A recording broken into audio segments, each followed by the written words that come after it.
Testing, testing, testing.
Yes, We all do that, so you can't tell.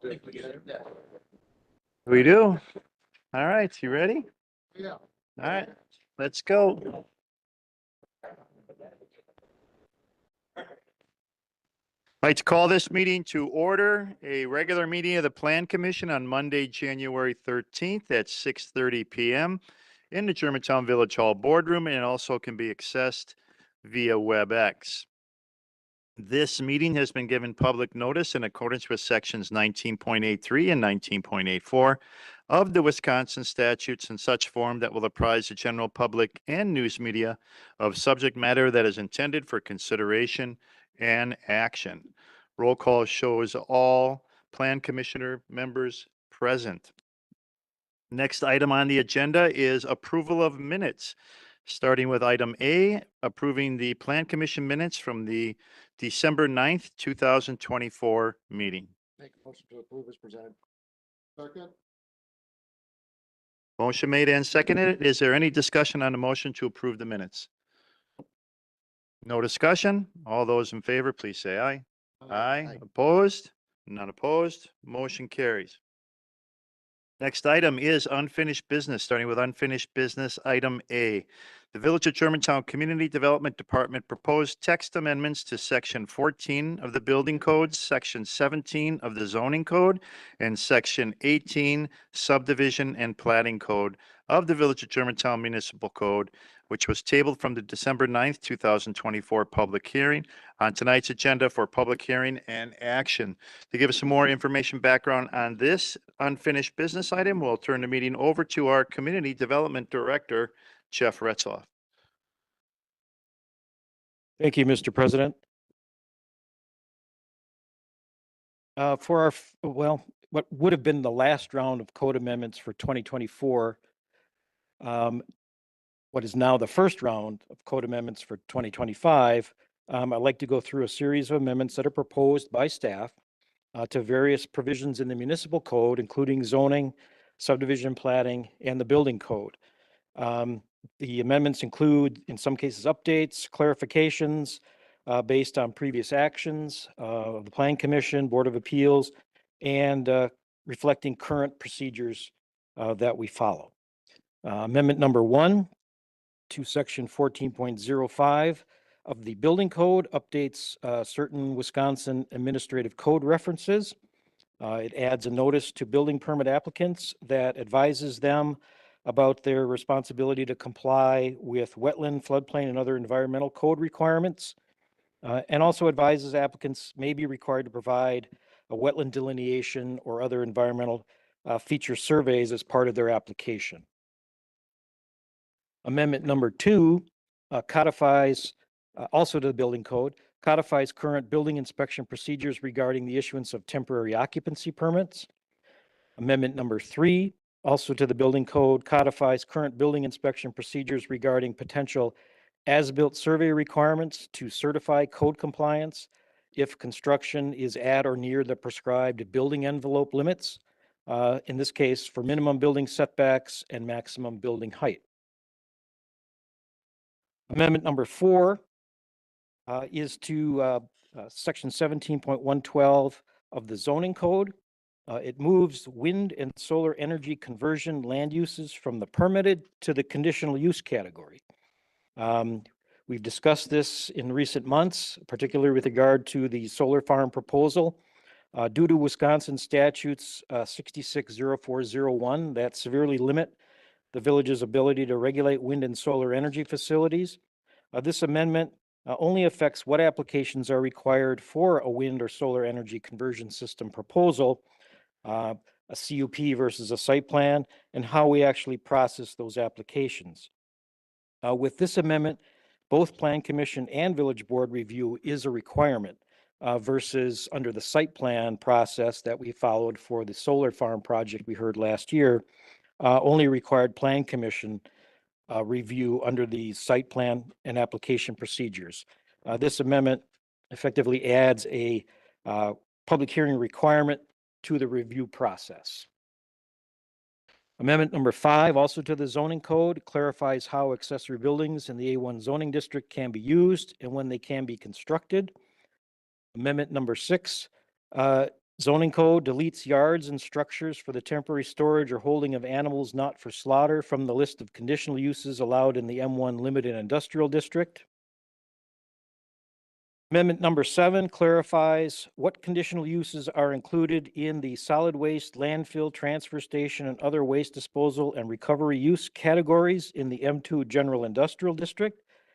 It adds waste hauling vehicle operations and maintenance facilities, dumpster and other waste and recycling container storage and transportation operations to that conditional use item.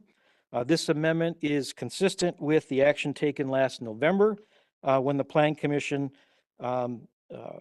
determined that the Harder's disposal operation was consistent with or similar to in characteristics to the use in the M2 General Industrial District. We'll be hearing more about that later this evening.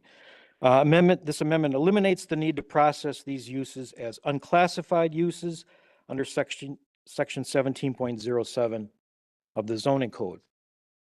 Amendment number 8, also to the zoning code, clarifies the conditions under which fences and utility and drainage easements require Plan Commission approval. Currently, all fences and all easements require Plan Commission review and approval. As you are aware, it's become a little bit burdensome for some of these. They're more of a ministerial act on our behalf. It's kind of a time waste in some cases. This amendment simply requires Plan Commission review and approval for fences proposed in public maintained and owned easements. It also adds a note to applicants that a notice to applicants that the cost to remove a fence located in a public easement shall be the property owner's responsibility, and that the Plan Commission may require an agreement with the village stipulating property owner responsibilities.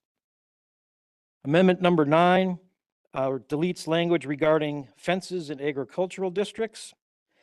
It essentially moves it to amendment number 10, which is the creation of a new section specifically for fences in agricultural districts. It further clarifies what types of fences can be installed on property in agricultural districts, and adds an allowance for fences in agricultural districts to be the same type as fences allowed in abutting residential districts. And finally, amendment number 11 amends the design standards section in the subdivision and platting code to clarify additional lot width requirements for corner lots, and adds a perimeter buffer requirement around subdivisions and along adjacent public streets, not internal streets, but just the outer streets subdivision abuts, and that perimeter buffer requirement is 20 feet. The internal lot width requirement for corner lots is 10 feet, which is the current standard. With that, we can open the public hearing and take any comments and move on from there. Okay. Thank you. Then I'll hereby open this public hearing by stating a notice is hereby given that a public hearing will be held before the Village of Germantown Plan Commission at the Germantown Village Hall located on Mequon Road in Germantown and virtually through the WebEx platform on Monday, December 9th at 6:30 p.m. or later.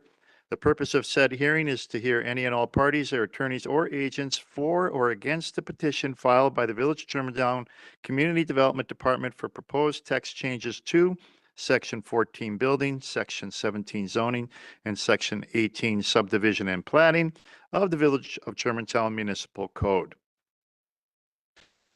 If there is anyone within our audience that would like to come forward to speak for or against the proposed text amendments, you're welcome to do so at this time. All I would ask is you come to the podium and state your name and your address for the record, and if possibly, you could fill out one of the yellow slips that are available where you saw the agendas at the back of the room. Is there anyone wishing to come forward to speak for or against the amendments to the zoning code?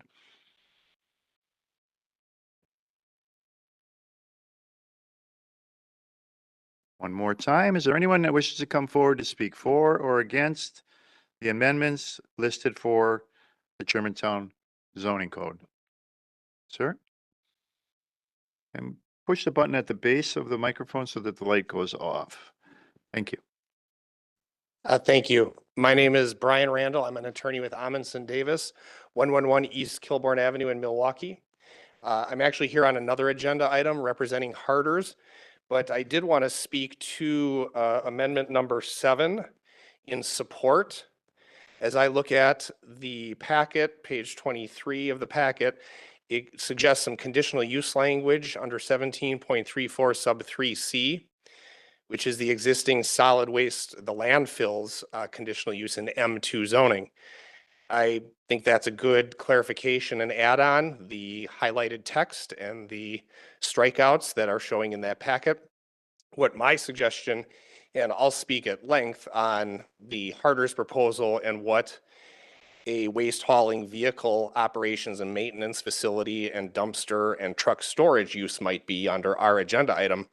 But I think the Plan Commission and the Village Board might want to consider adding that use as a conditional use or permitted to M1 zoning so that it would simply read, again, not a landfill and not a transfer operation, but to allow waste hauling, vehicle operations and maintenance facilities, dumpster and other waste and recycling container storage and transportation operations in the M1 zoning district. I think that'd be a prudent add, perhaps consistent with action you may take later with respect to our item. Thank you. Thank you for coming forward. Is there anyone else that wishes to come forward to speak for or against the proposed text changes to the zoning, building, subdivision, and plating codes?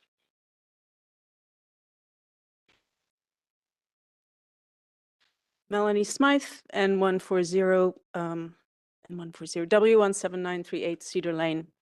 I'm for amendment number 4, so thank you for putting that in there.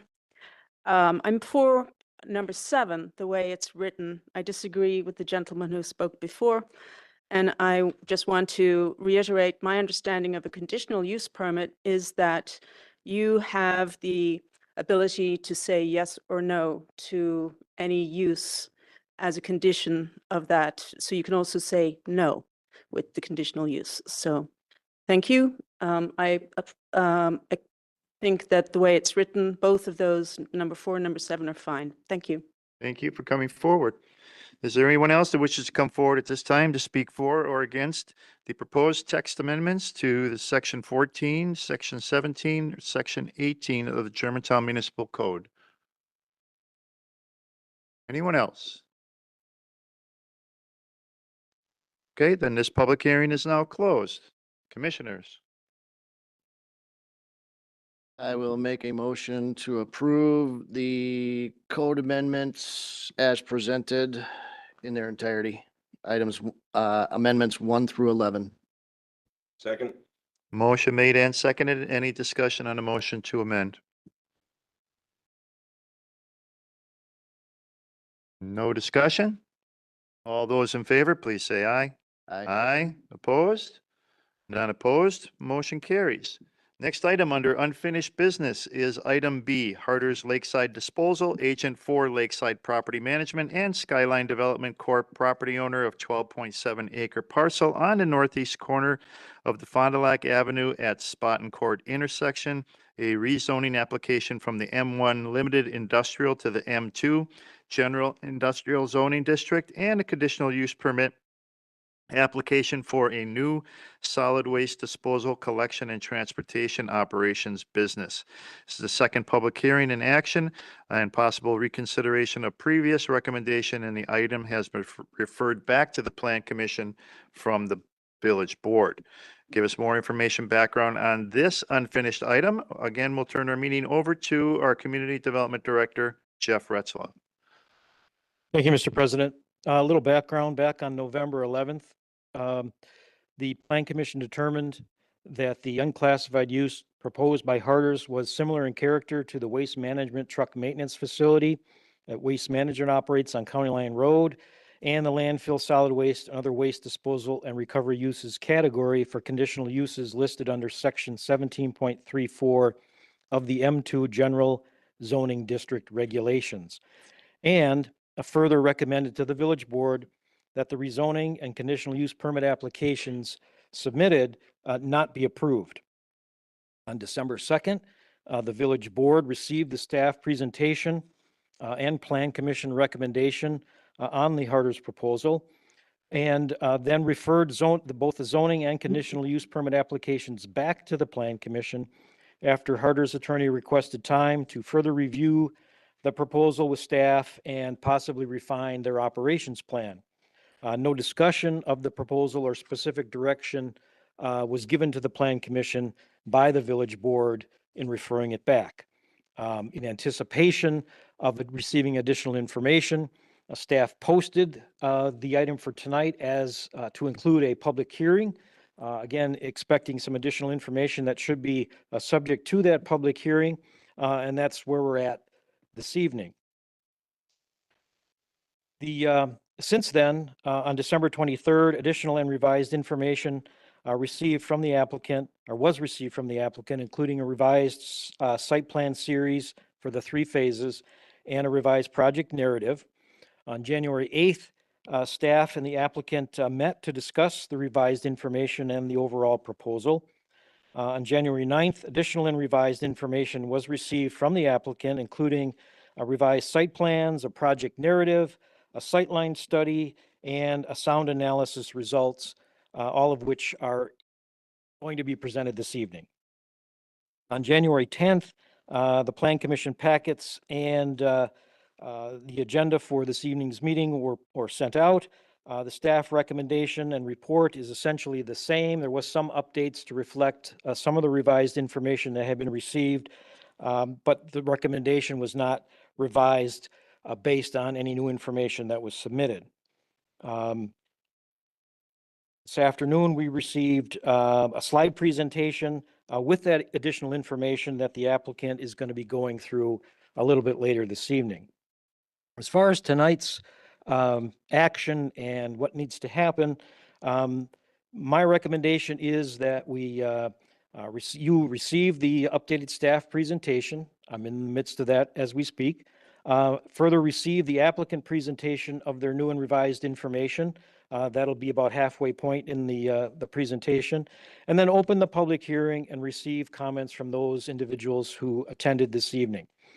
Beyond that, the actions that the Plan Commission can take would include closing the public hearing, or frankly, you could keep it open, and postpone consideration and action to a future date, or close the public hearing and discuss the proposal in light of the revised additional information that you are presented this evening, and then decide either to change the Plan Commission's original recommendation from a denial to an approval, or not change the Plan Commission's recommendation. And that's where we're at this point in terms of procedures, and we can discuss those a little bit later after we get into further discussion of the information. I'll quickly go through some of the slides that were originally presented at the first public hearing. This graphic shows the 12-acre property highlighted in red. It's located on Fond du Lac Avenue, just south of Donjas Bay Road. This oblique view shows the juxtaposition of the property to some of the other land uses in the area, including the residential subdivisions Berrywood and Sunbury Woods off to the upper left of the part of the screen, and industrial zone land to the north located on Donjas Bay Road. Again, the property is currently zoned M1 limited industrial. The proposals include a rezoning to rezone 12.7 acres from M1 to M2, the general industrial category, and a conditional use permit for the development and operation of a what was originally termed as a solid waste disposal, collection, and transportation operation. It's not a transfer station or a landfill. There's no storage of waste or recyclables on the property as part of this operation. And you'll see on the screen, you can see the red highlighted parcel located within the Victory Center corridor. That's the area within or under which it's designated in the 2050 plan. We'll be talking about that a little bit later as well. In terms of the proposal, again, development is proposed in 3 distinct phases over a 3 to 5 year period. Phase 1, the immediate phase, there's minimal site development that's proposed with a partially fenced gravel storage area for trucks, employee vehicles, dumpsters, a temporary job trailer, and a portable restroom. On the eastern side of the parcel, that has been moved since the original proposal. There is a small berm that's proposed along the west side of the future parking area with 6 to 7 foot evergreens west of the parking that are proposed. In phase one, the proposal also includes filling just under 25,000 square feet of wetland that's located in the central portion of the property. It's been tentatively identified as an artificial wetland under the delineation done by the applicant. Phase one would include up to 10 trucks and dumpsters kept on the site. Operation hours would be from 3 a.m. To 6 p.m. Morning truck departures would be 3 a.m. to 7 a.m. Afternoon truck returns 1 p.m. to 6 p.m. and dumpster operations in or out from 7 a.m. to 4 p.m. In phase two, would occur in the years 2025 to 2026. Expansion of the gravel storage area with some concrete apron at the cul-de-sac, construction of a 13,900 square foot metal office and maintenance building, the location of which is just off or east of the end of the cul-de-sac. The orientation of that building has been changed to the lengthwise north to south. Originally, it was an east to west orientation. That has been changed. Up to 50 trucks and dumpsters will be kept on the site, and up to 57 employee vehicle parking stalls are proposed. Operational hours, again, 3 a.m. to 6 p.m. Morning truck departures would be 3 a.m. to 7 a.m. Afternoon truck returns 1 p.m. to 6 p.m. Dumpster operations in and out 7 a.m. to 4 p.m. Maintenance and repair activities would occur from 4 p.m. to 11 p.m. and there'd be no activity anticipated between the hours of 11 p.m. and 3 a.m. except for emergency services, either repairs inside the building or trucks that need to leave or come back to the site. This is the site plan for phase two. And for phase three, that would generally occur between the years of 2028 to 2030. Site improvements, further expansion of gravel storage, construction of a building addition up to a total of 23,125 square feet total for the entire building. An additional 1,500 square feet of wetland would be filled along the west side of the property. And up to 100 trucks and dumpsters would be kept on the site. There'd be a separate employee parking lot with approximately 90 stalls constructed on the west side of the property near the intersection of Donjas Bay and Spaten Court. Operational hours, 3 a.m. To, I guess, would be 11 p.m. Morning truck departures, 3 a.m. to 7 a.m. Afternoon truck returns, 1 p.m. to 6 p.m. Dumpster operations, 7 a.m. to 4 p.m. Maintenance and repair activities, 4 p.m. to 11 p.m. And again, no activity anticipated between 11 p.m. and 3 a.m. except for emergency services. With that, we do have, again, additional information that the applicant has provided and would like to discuss with you before we open the public hearing. So with that, Jordan, if you can help me, just tab through to the end. Okay.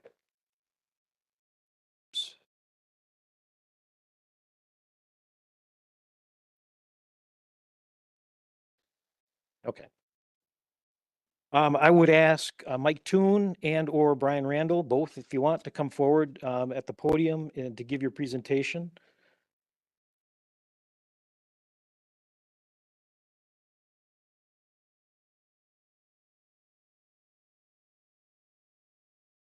And the audio will just automatically start playing when we get to Okay, good. Thank you. Again, I'm Brian Randall, attorney for Harders Lakeside Disposal. My address, 111 East Kilbourne Avenue in Milwaukee. I'm going to speak primarily because this is very heavily procedure and process oriented, but Mike Toon, as mentioned, is in the audience. Happy to answer any operational questions or other questions that you may have for Mike. And our civil engineer, we gave him the night off, but he's been working on the plans to revise them as indicated, and I'll go through those in a few minutes. In the packet, I noticed And I appreciate actually Jeff putting together that timeline to show you that it was a busy holiday season generally and end of the year and a new year, but we've actually been busy with staff on this particular project and really appreciate staff's time and attention on that and for you hearing us this evening. In the packet was a 3-page questions, supplemental information review that Jeff and staff put together. They had emailed it to us at some point over the new year, and that was the basis primarily that drove our discussion on the January 8th meeting. He put that up on the screen that was last week. We met with staff, finally got on the schedule. And so because of those answers and those questions, we also had provided then last week an updated narrative, which I gave a paper copy tonight. Did not expect all of you to read it. And frankly, I'm going to summarize a lot of it in the slide presentation. But that's what this document is. It was December 23rd, but updated January 9th and just had some additional information, really responsive to what staff was asking. Height of the berm, what's going to be planted on it, things of that nature. Again, I guess I went one too far. Jeff had a better slide because I was trying to draw the site here in blue, but the site is on Spot and Court, right off of course, it's adjacent to Fond du Lac. And we have 3 properties that we will be assembling and purchasing all together. The one on the far east actually has where the stormwater pond is that serves the public storage and other development in that area. That will stay untouched. But we will be buying it subject to all the restrictions and requirements that it has. These properties are zoned M1 limited industrial. One of the things that staff asked us to address to make sure the Plan Commission was aware is, well, what's changed? What did we do differently on the site plan? And that was really what we first focused on, and Mike took the lead in this. So as you go from east to west on our site, what I have on the slide is the old site plan is in black and black lines on the top. And the new site plan, which Jeff had in the slide deck, is on the bottom. Looking to the east on the far right, you'll notice that wetland C is completely untouched. Our yard went all the way to the east on the top slide, or on the top plan. We did pull back so that we are not touching wetland C at all on the far east. More importantly, we flipped the site. So if you look at the top graphic, there is truck parking on the front of our site and all along the north property line. We pushed all the truck parking in back to the east. And that's going to be to accomplish a couple of things. Number one, push where we really have the activity level, even in the early morning hours, to the farthest away point to any residential nearby. It's about 1,000 feet to the property line and then to the across the street of Fond du Lac Avenue. We also then rotated the building. On the top slide graphic, you'll see it's oriented to the east-west, kind of facing to the north. That building was completely rotated so that it's a tier number 1 of our buffer plan. So if we're thinking about how to block sound and buffers, we have the building right in the middle of the site where the truck storage will be behind it. And then we have the berm that Jeff also mentioned. That is what's shown in green. The berm is approximately 7 feet tall on the south end. Our property does drop, so it's taller at that south end than it is on the north end. It's approximately 50 feet wide and approximately 150 feet long. An earthen berm that'll have 6 to 7 foot at planting arborvitaes planted on top, as well as around that corner you can see where a number of them are located on the south corner there. We also then are preserving wetland A, which is on the far west of the site. It's where there is a forested wetland per the Assured Delineators report. There's a mature grove of trees. That forested wetland we're not going to touch, with the exception of the potential connection from our employee parking lot through to the main storage yard. It's kind of hard to see. It was a little more visible, and we can always go back to the staff slides, but there's actually I think it's a water line that goes through that area. That's why Tom, our civil engineer, specifically picked that area that would be, if the DNR permits it, a 1,500 square foot wetland impact. DNR controls that. It would have to go through a process there, but we would only be touching that portion to do the little access road internal to our site. As staff mentioned, and Jeff talked about, the artificial wetland, on file. I don't know if they put it in the packet. I think I did see it in the packet. If anyone wanted to read a 20-page wetlands report, our assured delineator is on file as of last July with the DNR that in the middle of the site is an artificial wetland. That report, the details, just a couple of highlights, about 16 inches down, they hit gravel as they looked at the site. There is a artificial pond to the north that's probably draining into that. And so all the markers of what wetland markers are and where an artificial wetland that the DNR may concur with would suggest to us that we can remove that middle wetland if it's deemed an artificial site. So we're going to preserve the wetlands that are natural. So again, on our new site plan with the rotated building, that's tier number 1 of screening to the truck yard in the back. We have the 7-foot berm in the middle of the site. And we also, if you notice, we did pull back the dumpster storage where that would begin to accommodate that berm since we're not touching the wetland. And then we have the mature grove of trees, the forested wetland on the far west. This is a line of sight diagram that Tom put together for us to show how our site drops from the west on the left to the east on the right. And this also represents and illustrates those 3 tiers of screening that I was talking about. So in red on the far right, if you see proposed grade, that's where the red line starts, where we're going to work with the site contours, very low back there. Tom gives us a visual of a 13-foot high truck. That's a typical garbage truck with the lift arm. 13 feet high is that purple line. When our 13,000 square foot building is constructed, again, blocking sideways there, it's going to be about 26 feet tall. That's the first level of screening. Then we have that 6-foot earthen berm plus 7.5 foot at planting arborvitaes. And then the site drops, that's where the mature grove of trees is. And then we get all the way out to Fond du Lac Avenue. So Tom put a person in a car about 3.5 feet off the ground when they're in that driver's seat, looking to the west across our site is going to maybe see the top of the arborvitaes on the berm. They'll definitely see our building, but they won't see dumpster storage or any of the trucks 13 feet high in the far back. One of the things, and maybe this is a good pause point that staff did ask us, and certainly we heard the discussion about the waste management site on County Line Road. And is that the same? It's zoned M2. Aren't they doing the same things as we are? And shouldn't we be taking a look at that from what this Plan Commission and Village Board approved in 2022? I think a couple important changes or differences are very important. Number one, that site is the exact opposite of this one. It drops, or it's on a pedestal where they are, and the nearest residential is downhill from them.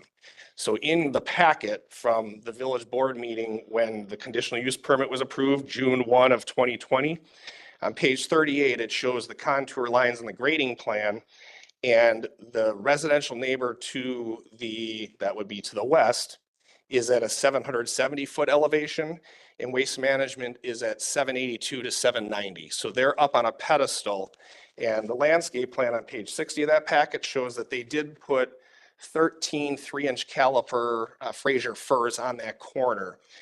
But the challenge, as we've seen site conditions, the trees that are then between that area and the neighbor's property are ash trees. A lot of them have died off, whether that's been in the last 4 or 5 years or that happened earlier.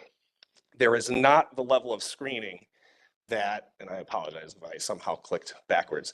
There's not the level of screening that either Waste Management proposed, the Plan Commission and Village Board required, or that anyone thought would be necessary given the contours of that site, which are the exact opposite of what we're showing here.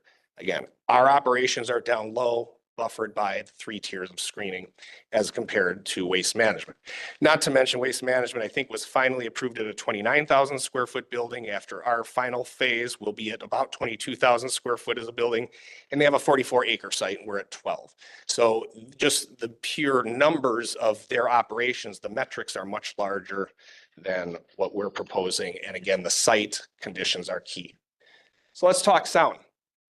This is a sound study, kind of a typical graphic that you might find out there. The key parts of sound are certainly distance from the source and the duration. So if you have constant and prolonged experience to a sound, that's where some of those far right categories, you're going to have painful or dangerous conditions. But I always find these kind of helpful just to put it into perspective as far as, well, what's a quiet office? What's a normal conversation? What's a siren? So our sound test results, and what I mean by sound test is Mike took a Harder's truck down to Spartan Court. He did not go on the site because it's just a undeveloped site, but he parked at the far end of the cul-de-sac at Spartan Court, revved up the truck, and particularly the backup beep, because we know that can be a sensitive issue for people. And he then did some sound recordings himself. We had 82 decibels at 50 feet away from the truck. We'll show you that in a minute. That's kind of like a blender, a noisy restaurant, or a police siren. That's when the backup beep is on. And our operations are that's going to be tested in the early morning to make sure it's working, but then the driver is going to go, and it's not expected that the truck is going to be backing up for an hour on the site. So we're not talking a prolonged exposure to 82 decibels at 50 feet. 850 feet away, our farthest away measurement, again, I'll show that to you in a minute, across Fond du Lac Avenue. That's like a normal conversation, electric toothbrush or sewing machine. But really what we found in the site, in the real conditions, it's the ambient noise that you can hear. We could not hear the backup beep from the truck at 850 feet away.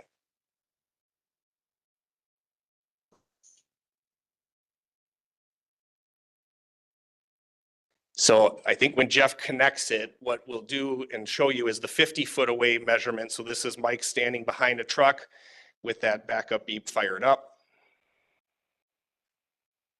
Got it.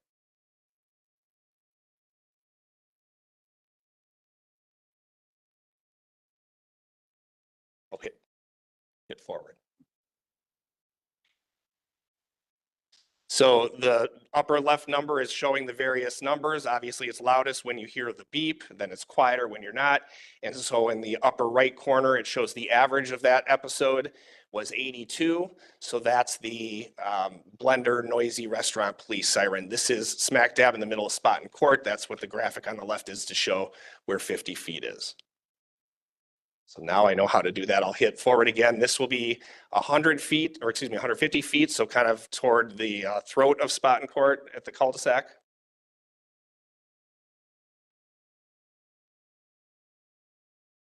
And that is 150 feet at about 81 decibels. So not a lot of difference, but we're 150 feet and we don't have any of our 3 tiers of screening obviously in place. And there are no residences near 150 feet from us. This is 500 feet. So this starts to get down to almost Fond du Lac Avenue. I think there's a private residence driveway right there. I don't know the history behind that house. They're obviously surrounded by all this M1 zoning. Maybe that house was also rezoned and it's legal non-conforming as a residence, or it's still on your land use plan, supposed to be a residence, but it certainly is surrounded by M1 zoning. 66 decibels are what you'll hear now.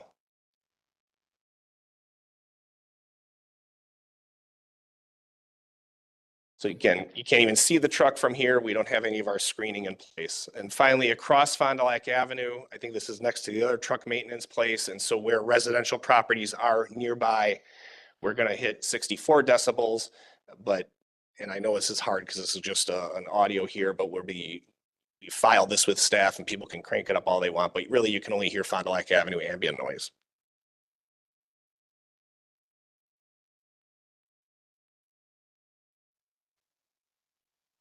So let me conclude then by talking about procedural options. And I think Jeff kind of touched on this as well. We are zoned M1. We have, as far as I could tell, always been zoned M1, that particular property, as well as many others in the area. M1, and again, the reason I'll be brief on this is because I did speak to this last time, but I pointed out that in 17.33(1)(a), a permitted use is involving building and storage of goods and materials, not chemicals, which we won't have, and as well as building and storing things inside of a building where the open area is visually screened from public streets or highways and adjacent non-residential uses. Or non-industrial uses, meaning the residential uses. Permitted accessory uses in M1 existing zoning include all the things that I picked out here that we do: enclosed and screened storage, offices. Harder's will have an office in this location, as well as garages for the storage of vehicles. Looks like I had a little carryover. I didn't delete the second clause there, but that's just a typo there. Then industrial uses are acceptable in those areas currently zoned M1 under your Victory Center corridor. So that's what we are. We're an industrial use. We're in M1. The Plan Commission could deem this as a permitted use. More specifically, and we got into this a little last time, the Plan Commission could also use its authority under the code as an unclassified or unspecified use and review it in that regard. That code says that provided that such uses are similar in character to the principal uses permitted in the district. So here we have a variety of nearby uses, and I'll move off of this slide because I group them more specifically. And so property number 1, this is just east of the railroad tracks on Donjas Bay, is International Concrete Products. They have kind of an open air storage building as well as an office, as well as a whole host of things stored on the site related to their concrete business. The far right is an aerial just showing you from Google Street View. I can only get so many images of what's going on in the site, but the aerial shows you a lot of storage, a lot of activity in that M1 district use. Number 2 is Clean Harbors. This is, as best I can tell, like a very similar waste hauling and waste business that has trucks that store as equipment on its site. And so you see garage doors and stored vehicles, and that's what's going on in that M1 property, which is number 2 on the map.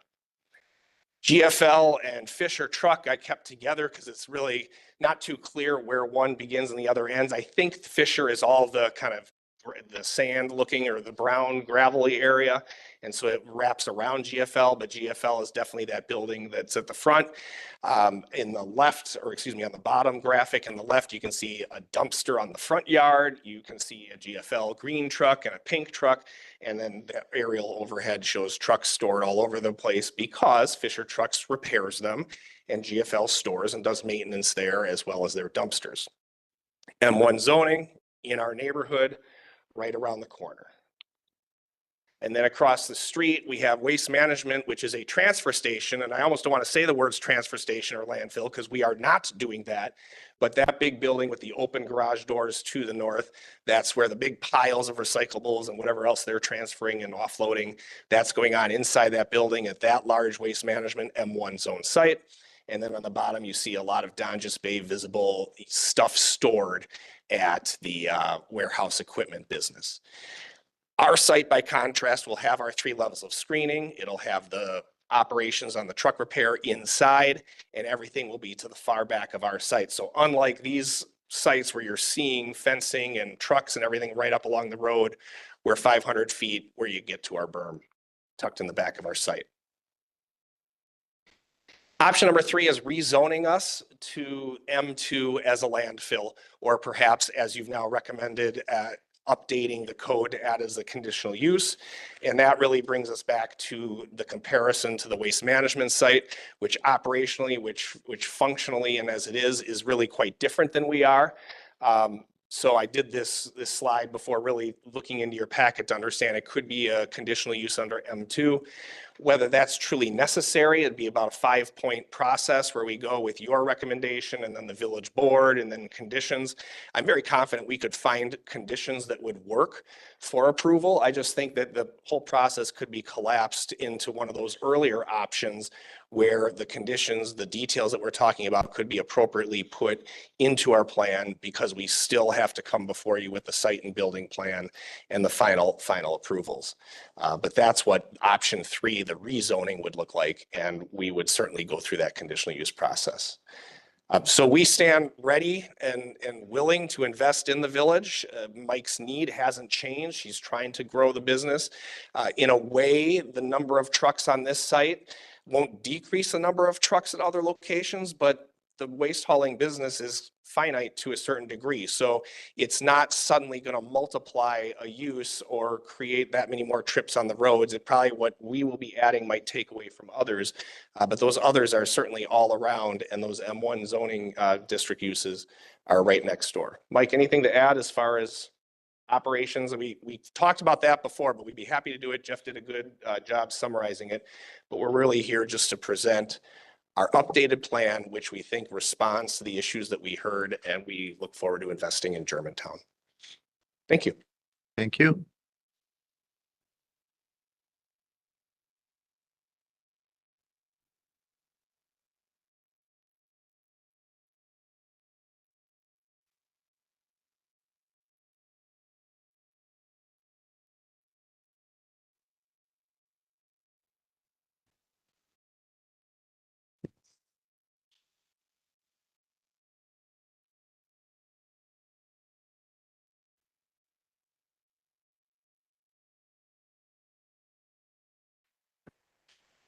At this point, we can open the public hearing and take comments.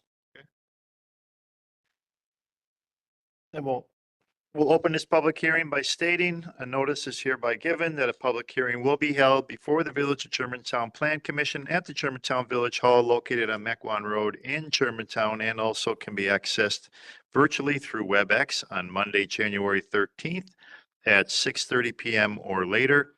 The purpose of said hearing is to hear any and all parties, their attorneys or agents for the following applications of a rezoning application to rezone the following described property from the M1 Limited Industrial to the M2 General Industrial Zoning District, and a conditional use permit application for a solid waste disposal, collection, and transportation operation from the following described property pursuant to section 17.34, subsection 3, subparagraph C of the Village Zoning Code.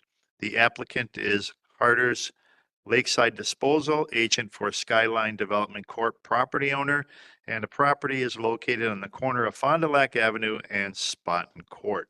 Is there anyone that wishes to come forward at this time to speak for or against the rezoning application or the conditional use permit? And if you'd like to come to the podium, state your name and your address for the record, and if you had opportunity to please fill out a yellow slip as well so we can get your name and your address correct. Anyone wishing to come forward to speak for or against?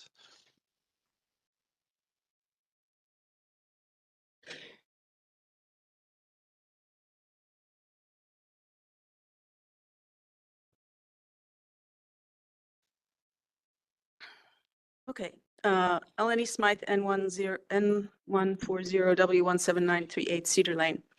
I don't think anyone from the neighborhood is here, but I was here at the last time this went through, and I don't see that all that much has changed. It's still the same kind of use. It's still the same number of trucks.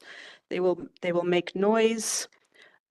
As the applicant pointed out, there are already 4 properties there who are east of this, and this property will just add noise and traffic to Fond du Lac.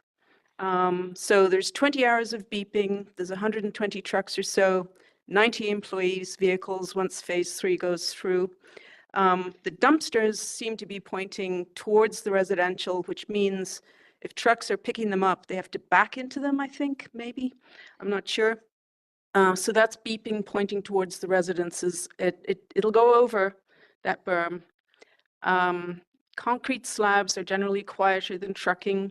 I know for a fact that the slabs are picked up and delivered, but it's not a constant thing, and it's certainly not at 11 p.m. Let's see, and I appreciate the fact that you've tried to rearrange the site. However, the trucks still need to get onto Fond du Lac. So there's all this traffic being added to Fond du Lac. And there are already problems with Fond du Lac having a lot of traffic. And also has been several proposals for residential to go north of Donjas Bay, which would also add traffic, residential traffic. And even with that, there are questions about what can the village do in order to bolster up that road. We don't have anything in our plans for that at this point. One last comment.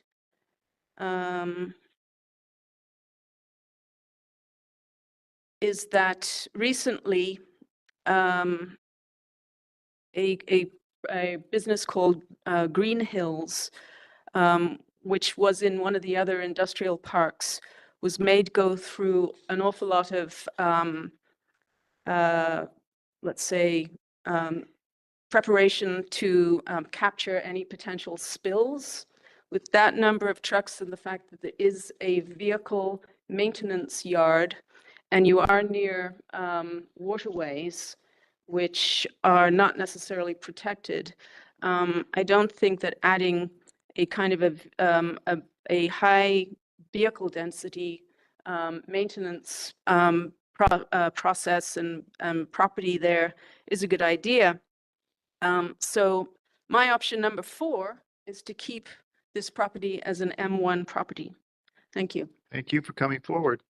Is there anyone else that wishes to come forward to speak for or against the zoning change or the conditional use permit?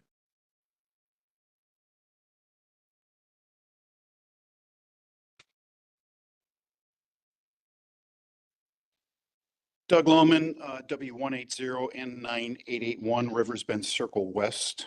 And I wish to speak out against the zoning change. I want to remind everybody on the commission here, a couple of months ago, month ago, maybe, members of the village board will probably remember this. We virtually had a person in tears begging the board to do something about the noise from Waste Management. And this is a very similar situation where we're setting ourselves up to do the exact same thing, you know, and I can't be part of a fellow resident being put in a situation like that. In regards to, thank you for showing us your sound test. If I was in your position, I would do the exact same thing. Unfortunately, the test is a logic fallacy. You know, what microphone was used? We don't know, wasn't said. I can get a microphone that will make that sound so loud that you wouldn't believe it. There's a very simple property in physics. When you have a set amount of power coming out, if you go twice the distance where you measure that power, you have quarter amount of the power. Conversely, if you half the distance, you've got a certain amount of power, you half the distance, now you have 4 times the power. And it works great for electromagnetic fields. Sound goes through matter, and matter can be moved around. Electromagnetic fields aren't really affected by it. Sound goes through matter, and the thing that affects that is wind. So we don't know. Looking at the video, the wind was seemed very minimal. I know this much anecdotal information. I know this much. I have 40 acres of forest between me and the freeway, and it's significantly different when the wind's blowing from west to east and east to west. So please do not take that audio recording as gospel, as a reason to hang your hat on doing this. I'm definitely against changing the zoning on this. Thank you. Thank you for coming forward. Is there anyone else that wishes to come forward at this time to speak for or against the change in zoning or the conditional use permit?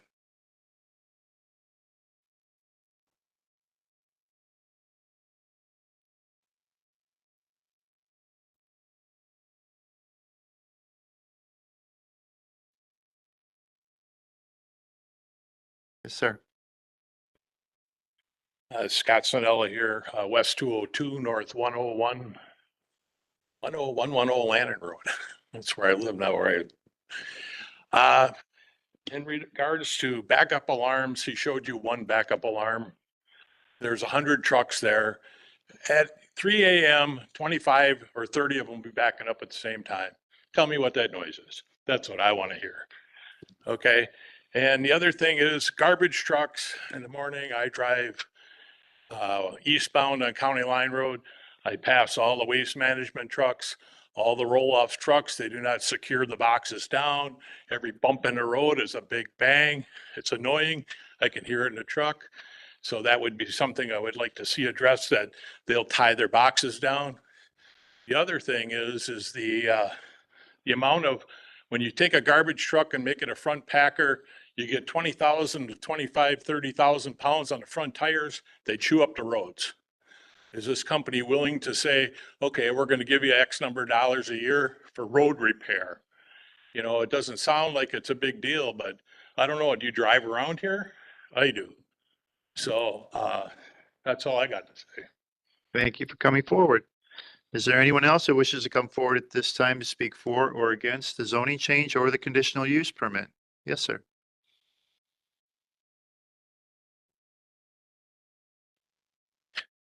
Got a pen that don't write.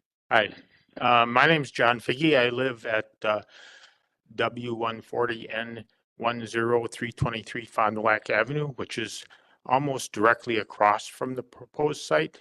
Now, there is a building right across the street from us that's some sort of sport supply or manufacturing. They don't make much noise. And that building actually provides maybe a visual barrier to many of the other M1 sites that were talked about that were similar. But I can tell you that all those other sites are rather ugly and I wouldn't want to see them. Fortunately, we have that building to block them. We wouldn't have a building like that blocking this proposed site that's under consideration.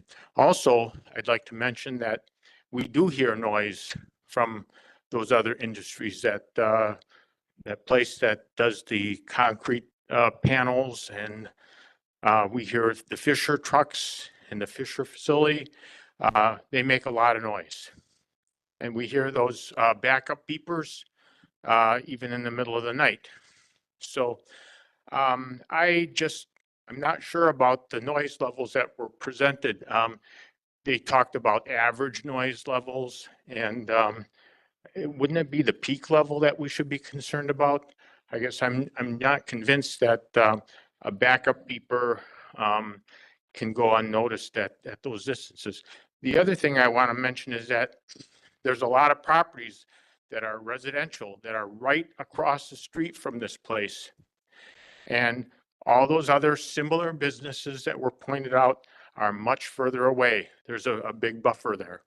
So I think I sent a letter to all of you guys today. So I just, wanted to mention that. I'm sorry, I'm a little out of breath. I was watching this at home, and when I saw what was going on, I rushed over here. So thank you. Thank you for coming forward. Is there anyone else that wishes to come forward at this time to speak for or against the zoning change or the conditional use permit? Anyone else? We did receive one email on this public hearing, and it reads, Dear Village of Germantown Plan Commission, I and my wife Catherine live at West 140 North 10323 Fond du Lac Avenue in a residential zone, beautiful property across the street from the proposed M2 industrial facility. Please deny the request for rezoning the 12.2 acre parcel on the northeast corner of the Fond du Lac Avenue Spot Court intersection.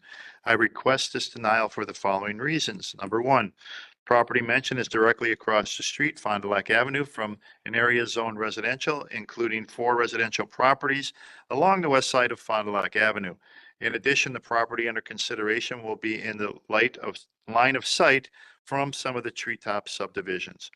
Number two, M2 general industrial business should not be located adjacent to or directly across the street from residential property. Doing so will affect the quality of life and value of the nearby residential properties. Number three, the nature of the business that is being proposed for this location is similar to some of the waste management businesses and operations that have already been determined to be M2 types of businesses. The proposed business involves the use of heavy trucks entering and leaving the business, including early morning hours. The Planning Commission, number four, the Planning Commission already denied the request to rezone. The denial was made for good reasons as listed in the 11/11/2024 meeting minutes. And number five, the attorney for Harders, Brian Randall, stated that denial is a tough message to hear and would be the end of the road is not really a reasonable argument for reconsideration. It was stated in the November meeting that the village welcomes Harder to Germantown, but in a location that is already M2 zoned. It seems that there should be another existing M2 location available, and that is signed sincerely, John and Catherine Fee. That's all we received for email in regards to this public hearing. Is there anyone else within our audience or joining us online that would like to speak for or against the rezoning application or the conditional use permit? No one online has their hands up at this point in time, Chairman. All right, thank you. Then this public hearing is now closed. Director Retzloff. Thank you, Mr. Chairman. I'll get back to the staff presentation. This was the new information that we received. Some pictures of existing Harder operations elsewhere, similar building style is proposed. 2050 plan, we talked about the Victory Center corridor. This property is located in the corridor. And as such, we talked about the desirable uses being commercial, although certain allowable uses do include industrial. Specifically, the M1 industrial district is called out in the Victory Center corridor, where it indicates that the Victory Center corridor is intended to develop as a mixed-use area with commercial, institutional, and residential development. Industrial uses are acceptable in those areas currently zoned M1. The subject property, 3 parcels, 12.7 acres. There's, as was discussed tonight, there's 3 different wetland areas across the property. The main one in the central portion is 24,000 plus square feet that would be filled. It was delineated. The delineator identified it as an artificial wetland. Application to fill it hasn't been made yet, but presumably it will be approved. There is an additional wetland on the west side. A small area, 1,500 square feet, is proposed to accommodate a portion of the employee parking area. Although I think if the wetland filling isn't approved, that connection between the parking area and the building and the rest of the site could be accommodated by way of presumably parking or sidewalk along Spaten Court, possibly in the village right away, but that remains to be seen. We'll address that if and when that comes up. As indicated in the original staff report, the staff's position is the property is not suitable for intense M2 industrial development. It's best suited for commercial and less intense industrial uses consistent with the Victory Center corridor. One thing I should point out in the staff report, I don't know if I brought it up at the last presentation, but when we rezone property, we need to consider sort of the worst case scenario. And so once a property is M1, it's difficult to undo the M1. Once it's rezoned to M2, same thing holds. It's difficult to undo or rezone it back out of M2 unless there's a good reason to and the property owners cooperating in that regard. In this case, clearly this particular use, in staff's opinion, requires conditional use permit under the M2 district. So the M2 category, if we're going to follow through with that, is something we need to be careful of, because this isn't the only use that's allowed in M2. There are other uses that are more intense that could be proposed in the district that may be undesirable. So with that, again, the staff position is that the property is not suitable for intense M2 industrial commercial development or industrial development. In fact, given some of the comments I've heard this evening, which I don't recall hearing the similar comments at the last presentation about the other businesses that the applicant has picked as comparable uses, I think we need to be careful of that process of, arguably cherry picking some uses that have characteristics some characteristics that are comparable to the proposed use as a way of justifying it in the M1 category. I think it's fair to say that our original discussion and the Plan Commission determination that this use is comparable to waste management down on County Line Road is correct, more so than it is to compare it to something else. One of the comments that Attorney Randall made was that the proposal is different from waste management on County Line Road, that the building size and the parcel size are different. Well, the waste management property, yes, it currently is about 40 acres in size. But if you recall, when we approved the waste management conditional use permit, the site upon which their truck operation, their fleet operation and maintenance building sits is 8.15 acres. It was a parcel that used to be their Porta-John storage facility. The CUP was issued for the 8.15 acre area, and with the understanding that they were going to be joining the 8.15 acre to other properties that they own in that vicinity so that they could provide a secondary means of access out the back door, if you will, over to the private driveway that drops in from the old landfill. In terms of the building size, the waste management building was ultimately approved. There were some revisions, ultimately approved for 29,760 square feet versus the Harder's proposal, 23,125 square feet. Yes, there's a difference. In my opinion, it's not a significant difference. The waste management proposal, similar fleet operations daily in and out up to 100 vehicles. That was the proposal. That's the conditional use permit that they have. So from that perspective, it's nearly identical in terms of that particular operational criteria or characteristic. So with that, I continue to support and recommend that the Plan Commission's previous determination that this use is similar in characteristics to the waste management facility, and in turn, the M2 district within which that facility is located is the appropriate zoning district for this type of use. But I also recommend that this use in this location is not appropriate. There are other M1 uses that could locate on this property and be consistent with the Victory Center district. We don't have to rezone this property in order for some development to take place on it. I would be glad to try and work with the applicant to find some other location in the village that may be more suitable, that is arguably further away from residential areas and outside of, in this case, the Victory Center corridor.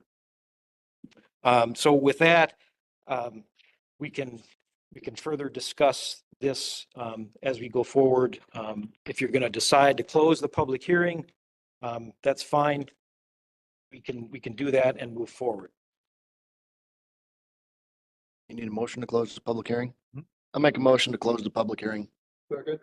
Motion made and seconded. Is there any discussion on the motion as stated? No discussion. All those in favor, please say aye. Aye. Aye. Opposed? Not opposed. Motion carries. Public hearing is now closed. Another motion?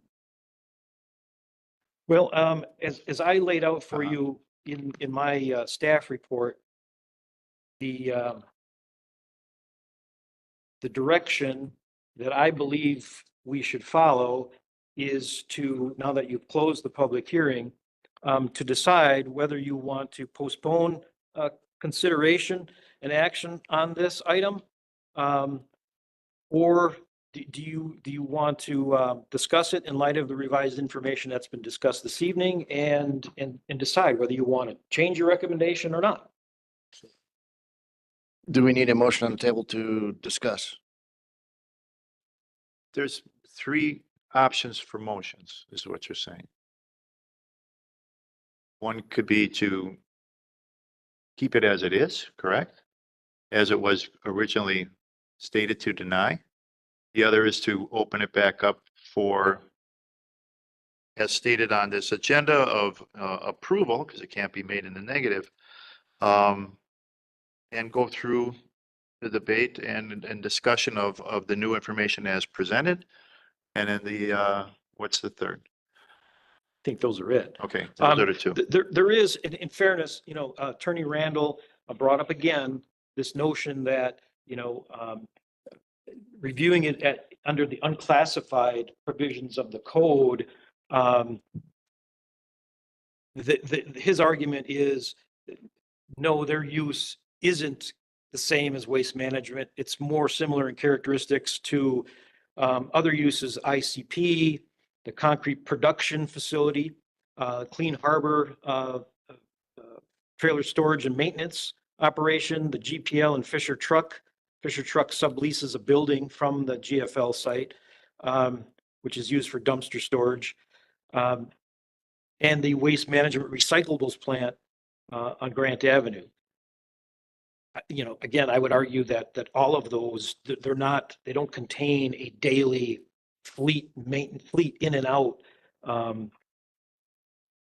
operation of vehicles. Yes, they have trucks going in and out. ICP certainly does. Clean Harbors, all of them do, but it's not their primary purpose or focus is a daily in and out of 100 trucks, up to 100 trucks, for waste collection and or recyclable collection. Again, but it's not a landfill, it's not a transfer station, it's just a fleet operation with a maintenance building. I'm trying to. So I see nothing different in tonight's presentation than I saw last time I was here. So is my proper motion to make a motion that we not change our last position and accept the recommendation that we did at the last meeting again? I think that would be fair. I think maybe pointing out that based on a review of the additional information that was presented at tonight's meeting, you concluded that there is. Okay. Do you like me to say all that? Based on the information provided to me tonight, I see no significant difference from the original presentation to tonight's presentation, other than a layout change of the site. Therefore, I make a motion to maintain the approval that we did at the last meeting. The recommendation. Recommendation. We made to the village board, which was to deny. Correct. Second. Motion made and seconded. Discussion. I did a couple things I was gonna say. Maybe they're different than last time, I don't know. The noise issue, that's confusing. I kind of agree with one of the commenters tonight, but maybe not for the same reasons. Wind makes a huge difference, as he had pointed out. Ambient noise makes a difference because it can mask the noise of the beepers. So at 3 a.m. in the morning, that's not going to mask anything. The ground surface that the truck is on, humidity, and other factors. I'm not a sound engineer, but from my experience, those things come up. For instance, a road that's a mile away from you, a highway, you may not hear it on certain days. Other days you could be inside your house with the windows closed and it's deafening. So there's all kinds of factors. I also feel strongly that we have supported existing residential property right across the street. I don't think it's fair to those people to have this kind of noise and truck traffic. So that's my comments to add. Further discussion. No further discussion? All those in favor in the motion as stated, please say aye. Aye. Opposed? None opposed? Motion carries. What I would say to the applicant is, this isn't made in the sense that we don't want you in Germantown. It's just not a great location of where you're choosing, and I'm hoping that you'd consider something else. I'm sure your business is doing great, and I congratulate you on your ability to pursue growth. That means that you're very good at what you're doing. And if there's other areas within Germantown that work, I would ask with Jeff's help to try to look at those and consider them at least as you go forward in your business plan. So again, thank you for coming and thank you for your presentations. Next items are under new business, starting with new business. Item A, Blair and Helene Burkett and Terrence and Christy Kurtenbach, Property owners are requesting approval of a certified survey map to transfer 5.02 acres of land between two existing parcels. The properties are located at West 148 North 13372 Pleasant View Drive and approximately West 148 North 13310 Pleasant View Drive in the Rural Preservation District. That's on tonight's agenda for action. Give us more information, background on this new business item. We'll turn the meeting over to our Associate Planner, Jordan Yankee. All right, thanks, Mr. President. As you mentioned, this is the Burkett and Kurtenbach certified survey map. The location's off Pleasant View Drive. There's two existing parcels. This polygon shape with the white line comprises or is comprised of the two existing parcels. The proposal is to transfer roughly 5 acres from one parcel to another, not creating an additional parcel. The 2050 plan classifies the area as Rural Preservation District. And as I mentioned, this is a 2-lot certified survey map. So basically I put in the packet the existing parcels, one's a little bit over 10 acres, one's about 17.5. As you can see, that transfer of acreage, the parcels become a little bit over 15 and one is at 12.45 after the proposed transfer of acreage. Here's the proposed CSM, the shaded red area that's almost transparent fully would be transferred from the southern parcel to the northern parcel, resulting in the new configuration. The bold line at the bottom of the red shaded area would be the new lot line. In terms of staff comments, the proposed CSM lots comply with zoning standards. Currently, the 2 lots are zoned A2. After the transfer of acreage, the minimum lot area requirements would be upheld at minimum of 10 acres in that district. The village surveyor did identify a series of minor technical corrections that's included in the memo that's in the packet. One thing I should say, revised CSM has been submitted already addressing those comments, but it's currently under review by the surveyor. So the recommendation is to approve the 2-lot certified survey map for the Burketts and Kurtenbach properties located off of Pleasant View Drive.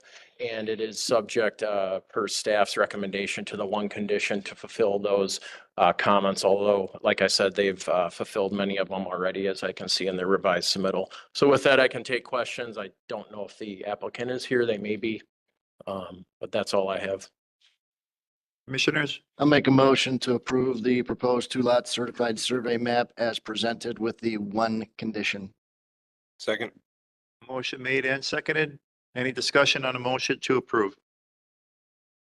No discussion? All those in favor, please say aye. Aye. Opposed? None opposed. Motion carries. Next item under new business is item B, Capstone Development Company and Innovative Signs, agents for CQ Wisconsin 2021 LLC, which is the property owner, are seeking approval of a site plan and sign review for exterior tenant improvements and a new wall sign for the Capstone 41 Phase 2 industrial building. The property is located at North 128 West 20955 Holy Hill Road in the Holy Hill Gateway District.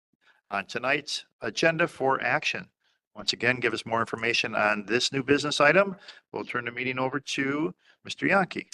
All right, thank you. As you mentioned, Capstone Development and Innovative Signs proposing building plan revisions and a sign for the Phase 2 industrial building located in the Holy Hill Gateway District. Property here encompassed by the red box figure off of Holy Hill Road to the south. The building is Phase 2 of 3-phase Capstone 41 Business Park.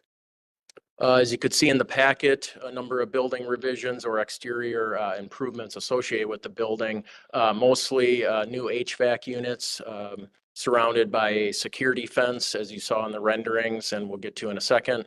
And then some of the other items here, namely additional office windows and some changes to dock doors. And then, of course, the wall sign. Here's the boxed in or rectangular boxed in area.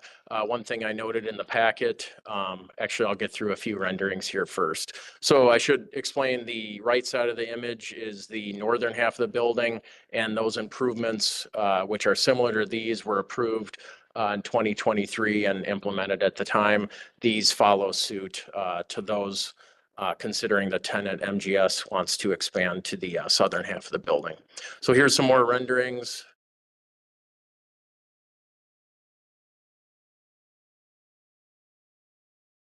And then the images above of the HVAC units. Some of the elevations that were included in the packet showing some changes to the dock doors and then the windows on these elevations that were submitted. And then the sign too, there is a wall sign proposed on the northwest side of the building. It is compliant with square footage standards and meets village code standards for signage, and it would be illuminated. So as I mentioned briefly, the proposed improvements, staff finds them consistent with what's been reviewed and approved by the Plan Commission in 2023. These proposed improvements to the south side are essentially the same as what was done to the north. And also the wall sign is compliant with village code. So therefore, the staff recommendation is to approve the building plan revisions and the exterior tenant improvements in addition to the wall sign as well. Couple things to note, just really quickly, conditions are maintained, or we're recommending the original conditions in the site development plan from 2023 to be tied to this approval and refer back to those. And then also one condition on the sign that the contractor or applicant shall obtain an electrical permit. So with that, that's all I have. Okay, commissioners? I'll make a motion to approve the exterior tenant building improvements submitted under the site plan application for Capstone 41 Phase 2 industrial building, subject to the conditions already contained in the original Phase 2 site development and building plan approvals granted January 9th, 2023, as presented. Motion made and seconded. Any discussion on the motion to approve? No discussion. All those in favor, please say aye. Aye. Aye. Opposed? None opposed. Motion carries. Thank you for coming. Nope. Oh, I'll just did the one. Yeah, I I did see. one. All right. make a motion to approve the proposed wall sign for innovative signs with the one condition as presented. Motion made and seconded. Any discussion on the motion to approve? No discussion. All those in favor, please say aye. Aye. Opposed? None opposed. Motion carries. All right, next item under new business is item C. Home Path Financial LP, agent for Morhuson Family Farm LLC, property owner, and Ditmar Realty Inc. The site plan consultation for an 88.3 acre residential development comprised of 283 total dwelling units. Property is located at the northeast corner of Landon Road, which is County Highway Y, and County Line Road, which is County Highway Q, intersection in the Landon Gateway neighborhood. On tonight's agenda for consultation and discussion. Give us more information, background on this new business item. We'll turn the meeting over to, again, our associate planner, Mr. Yankee. All right, thanks, Mr. Chairman.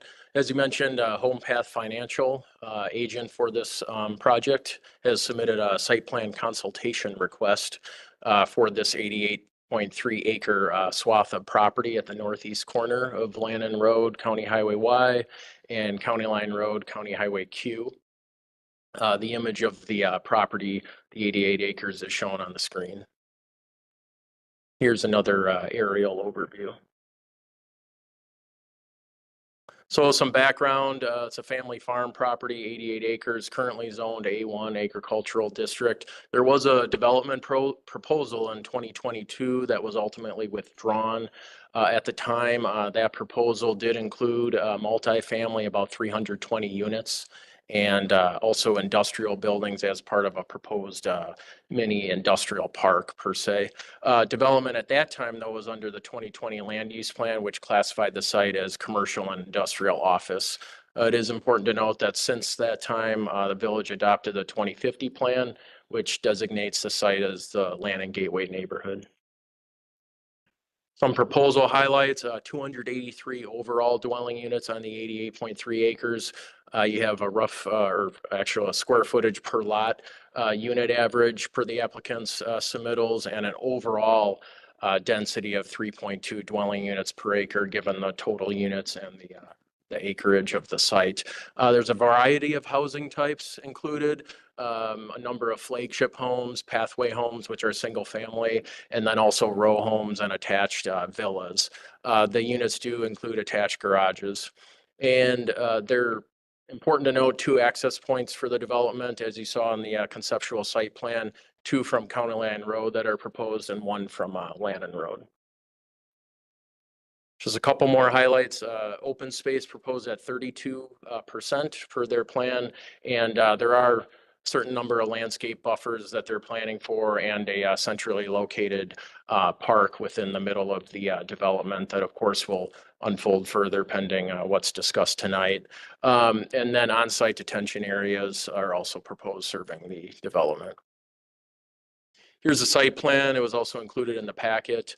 As you can see, the configuration there based on the existing 88 acres. And I can let the applicant explain a little bit more of the layout and the thinking behind it. But you have the different variety of homes, and then also the access points and the other labels that I just mentioned in terms of some of the proposal highlights. And we can get in that further after the applicant talks on it as well. Some product images ranging from the flagship homes, the pathway homes, all the way up to the row homes and the attached villas. And then just some final staff comments for this presentation. The 2050 Lannon Gateway neighborhood does classify single family and multifamily residential. It calls for it as desirable land uses at the densities on the screen per the 2050 plan. We would anticipate that a planned development district would have to be created for this, and the anticipated districts would be the RM1 multifamily district and the RS7 single family for underlying zoning districts. And then there are a number of development approvals that would have to be required along with the zoning. You're looking at subdivision platting, site development plans, and building plans ultimately. And so tonight, as you saw with Sunstar Development a few months ago, Quick Trip filing for consultation, basically PC, the Plan Commission, we're here tonight to hear from the applicant, and then also ask the Plan Commission for direction and discussion on just overall suitability and direction of this proposal as is based on density, traffic, and what you may require, of course, when a zoning change would be requested. And this was included in the packet, the Lannon Gateway neighborhood designation per the 2050 plan. So with that, the applicant did submit some separate slides. So I guess I would ask, I don't know if you want to get into discussion or go straight into the applicant, maybe introducing themselves and their product. Yeah, I think we'd like to go with the applicant.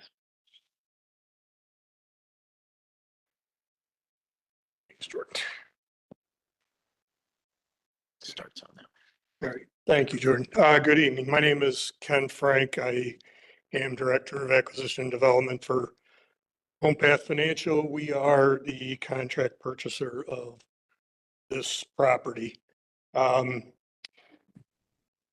want to go through and just talk about real quickly about who we are. We're currently in Heritage Park North, which is building our flagship product up there.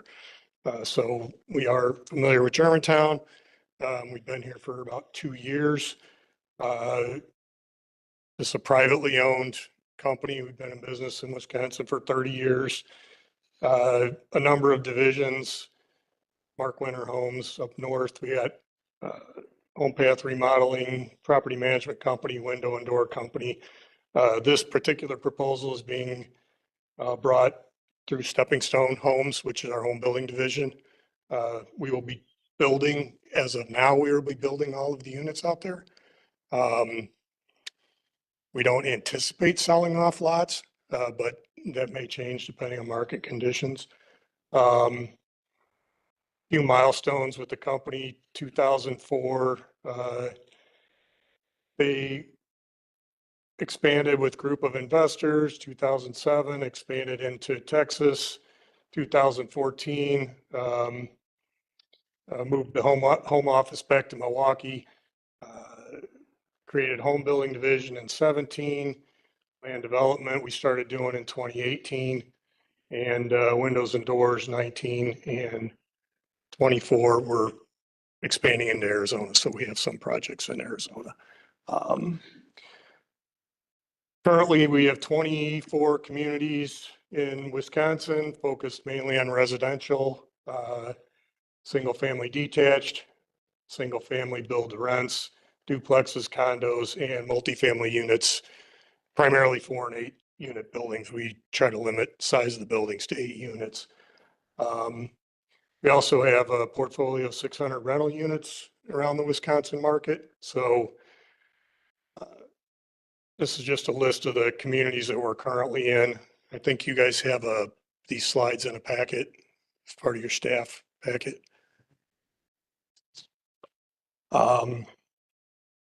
Development projects that we've done, just a list of those: Kenosha, Muskego, obviously here, Germantown, we did one. Another one in Kenosha, Menominee Falls, a few, Pleasant Prairie. So a wide variety of projects that we've actually developed from raw ground and including the buildings, the vertical construction. So just a few aerial photos of some of the projects that we've done throughout the area.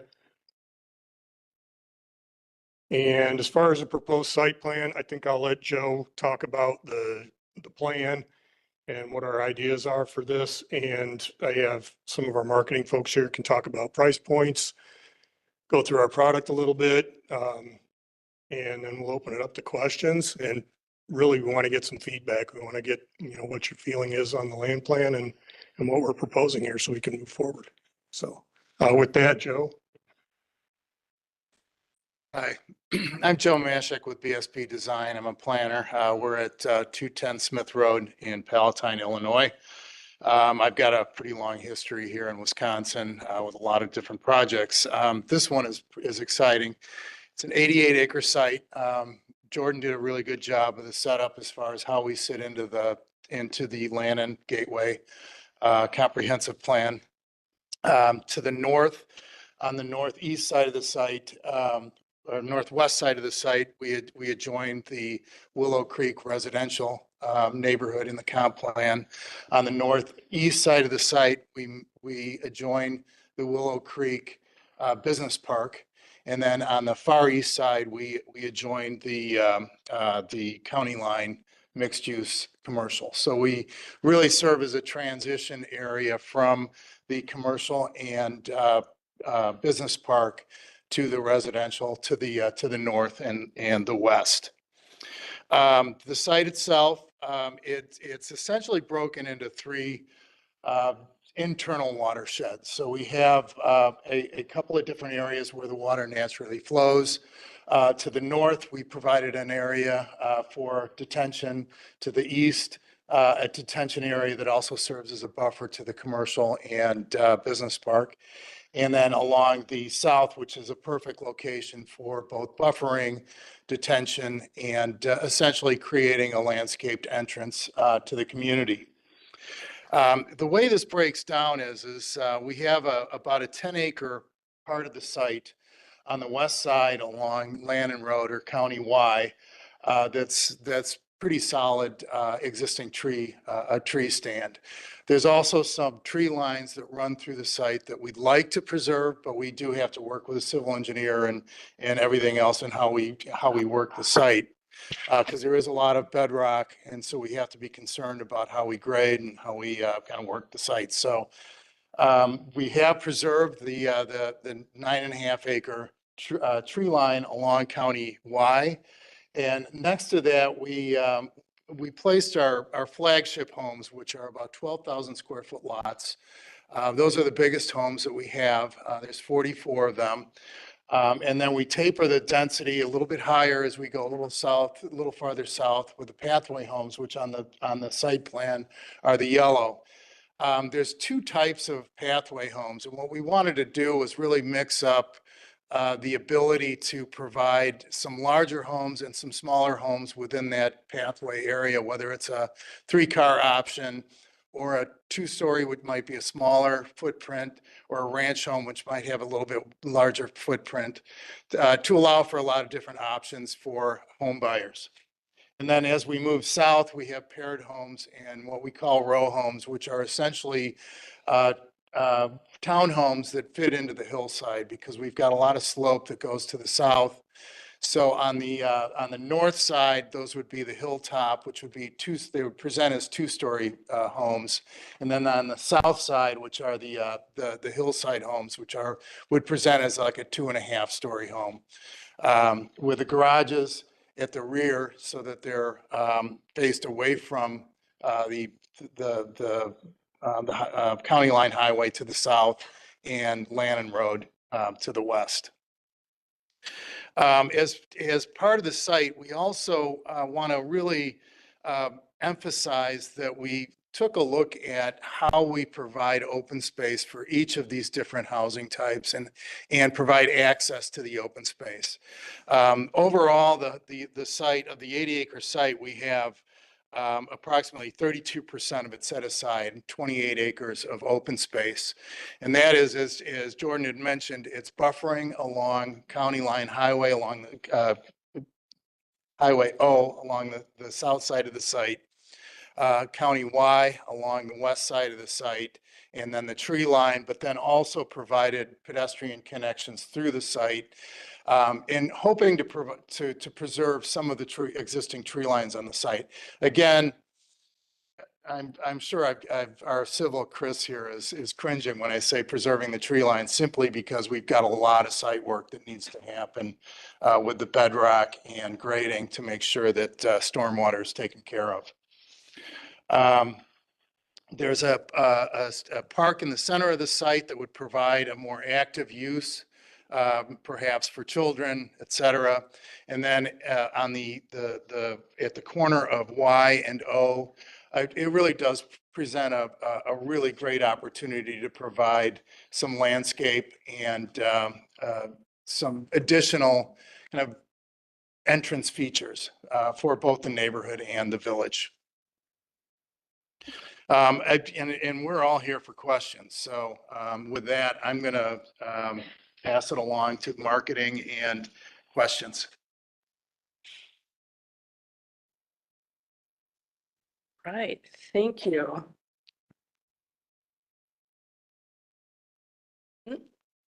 All right, Jennifer Courtney with Stepping Stone Homes. I'm the sales manager, and I'm going to talk a little bit about the proposed product mix. The 14 flagship series homes, 44, are our larger plans. They range in anywhere from 1,800 square feet to about 3,000 square feet, with a base price starting at $575. 2-car garages, full basements. These are homes that are jam-packed with amenities and smart features, perfect for your move-up buyer. Our second proposed plan is the 103 Pathway single-family homes. These are on smaller lots, as mentioned. The square footage is anywhere between 1,400 square feet and 2,500 square feet, with a base price starting at $425. These are perfect for your first-time home buyer and your downsizer. I also want to make mention here that this product would also be positioned as a rental. And the average rent price for this product would be $2,800 per month, which is, in line with what was mentioned in the Tracy Cross study for this type of product. The 30 Ranch Villa attached homes range in square foot about 1,500 to 1,600 square feet. These are 2-bedroom, 2-bathroom homes, full basement with lots of upgrades as well. The price point for this is starting at $525. And lastly, the 108 row homes, still in development. These 3-story townhomes with attached garages, open concept, in-unit washer dryer, 2-car garages starting with a price point of $350. The square footage is about 1,800 square feet to 2,200 square feet. Also considering this with the rental capability coming in with an average rent price of $2,200 per month. The next slides are really just visual representations, just to kind of give you an idea of the exterior aesthetic and the interior amenities. This is our flagship series, as mentioned, larger homes starting at 1,800 square feet, capping out at 3,000 square feet. Entry price at $575,000. Our Pathway product is a little bit smaller footprint. These are standard 2-car garages. White kitchens, open concept living, kitchen islands, a lot of amenities as well. And then we have our ranch villas, which is the side-by-side. These are also, come with fireplace standard, kitchen islands, 2-car garages, full basements. And then lastly, the row homes, as mentioned. So that's really the proposed product mix. I think with that said, we're kind of wrapping it up, and we will open it up for some feedback and questions from you guys. Commissioners? Mr. Ritzloff? While it's on the top of my mind here, could you explain or tell us what entrance features are possible for the gateway?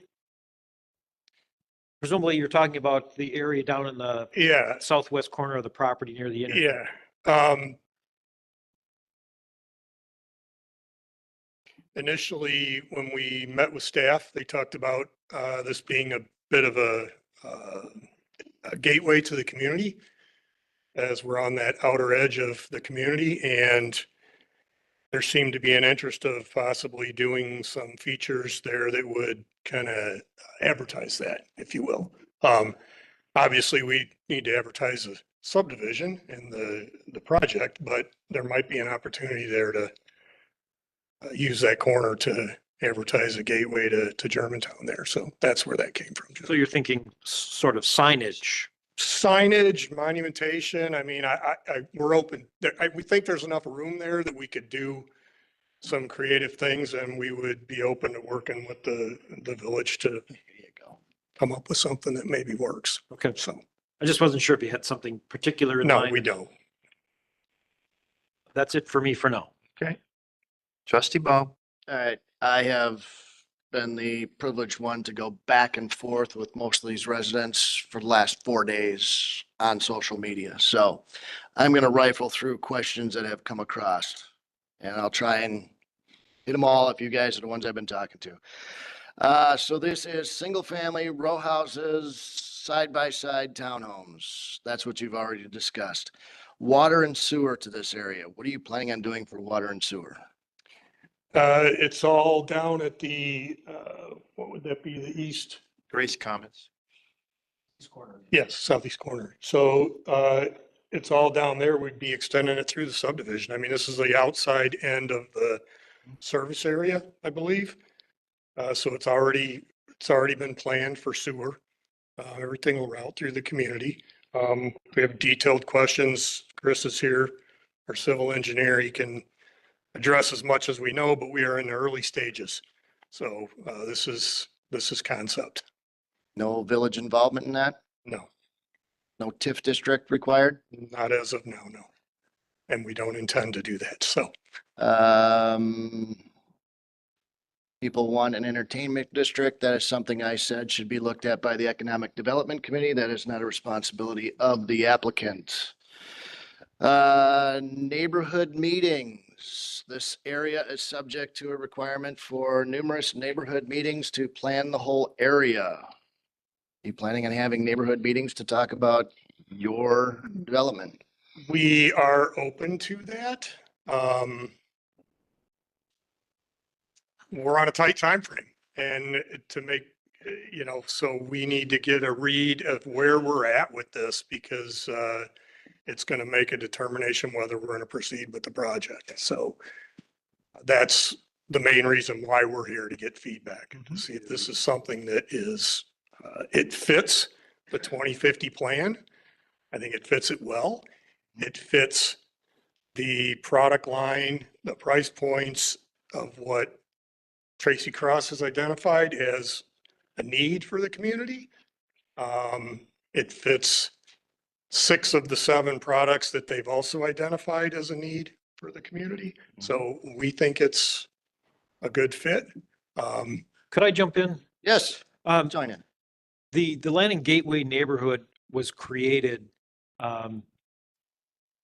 basically, it's comprised of exclusively this land. Exactly, yeah. So although under the 2050 plan, the ideal situation is the village prepares a neighborhood plan where we engage the residents, neighborhood meetings, whatever you want to call those, are held. And a land use plan is developed amongst other things. This neighborhood isn't at the top of the priority list. But with that said, the proposal is exclusively for the Landing Gateway neighborhood. So going through a process that involves public hearings certainly would be required. If there is a desire on the part of the Plan Commission, the board to have a neighborhood meeting beyond or in addition to public hearings, we can certainly approach it from that perspective. But again, we're talking about this property, this development proposal is for the entire Landing Gateway neighborhood. And that is what we said we would have neighborhood meetings for. So this 88 acres is subject to meeting, Right. some meetings. I would just add that, you know, I'm sure you had a very lengthy discussions, feedback in developing the 2050 plan. And again, we're pretty confident that it fits very well with that plan. It's following that plan almost to the T. Right. I agree with you. The mix, the density, it's consistent with the parameters that are laid out in the Landing Gateway neighborhood under the 2050 plan. But So- that being said, we wouldn't have I mean, if that's what your wish would be, we would accommodate as many community meetings as we can. Thank you. Starting with this one. Starting with this one. Your sales marketing person talked about rental units. How much of this is rental property? Jen, you could maybe talk to some of that. We haven't set a percentage on it yet. I mean, you know, it's not going to be marketed as a rental community. But certainly the product type is suitable for some rental units. And there is an identified need for that in this marketplace. So can I take off of that? You can jump in. So off of that, would the HOA have some sort of definition of how that works? I mean, you don't want somebody coming in and buying all the, let's call it the row homes, and now you have one investor that is in control of all that property. No, that wouldn't be our intent. Okay, I can tell you that you have met and looked at and obviously read the Tracy Cross report because it's very much rubber stamps a lot of the items that were listed in there as needs for homes in our area. When we start going into rental, you're going to get more pushback. People want to see owner occupied. They feel that it's a better result of a longevity of a community when somebody owns the property that lives on the property. And I think you'll find it more acceptable within the community, whether it be to the south or within the village of Germantown itself, if rentals aren't included, that you're really looking at an owner occupied. Yeah. I mean, we've considered all that. I guess one other point I would make is HomePath does have a property management division. So they currently have about 600 units in their portfolio. So to speak to your initial point, that would be the owner is HomePath Financial, which is our company and managing the units. Is there I mean, have you guys talked about a percentage, a mix? I mean, is there a comfort level of? People behind you will say 0. Well,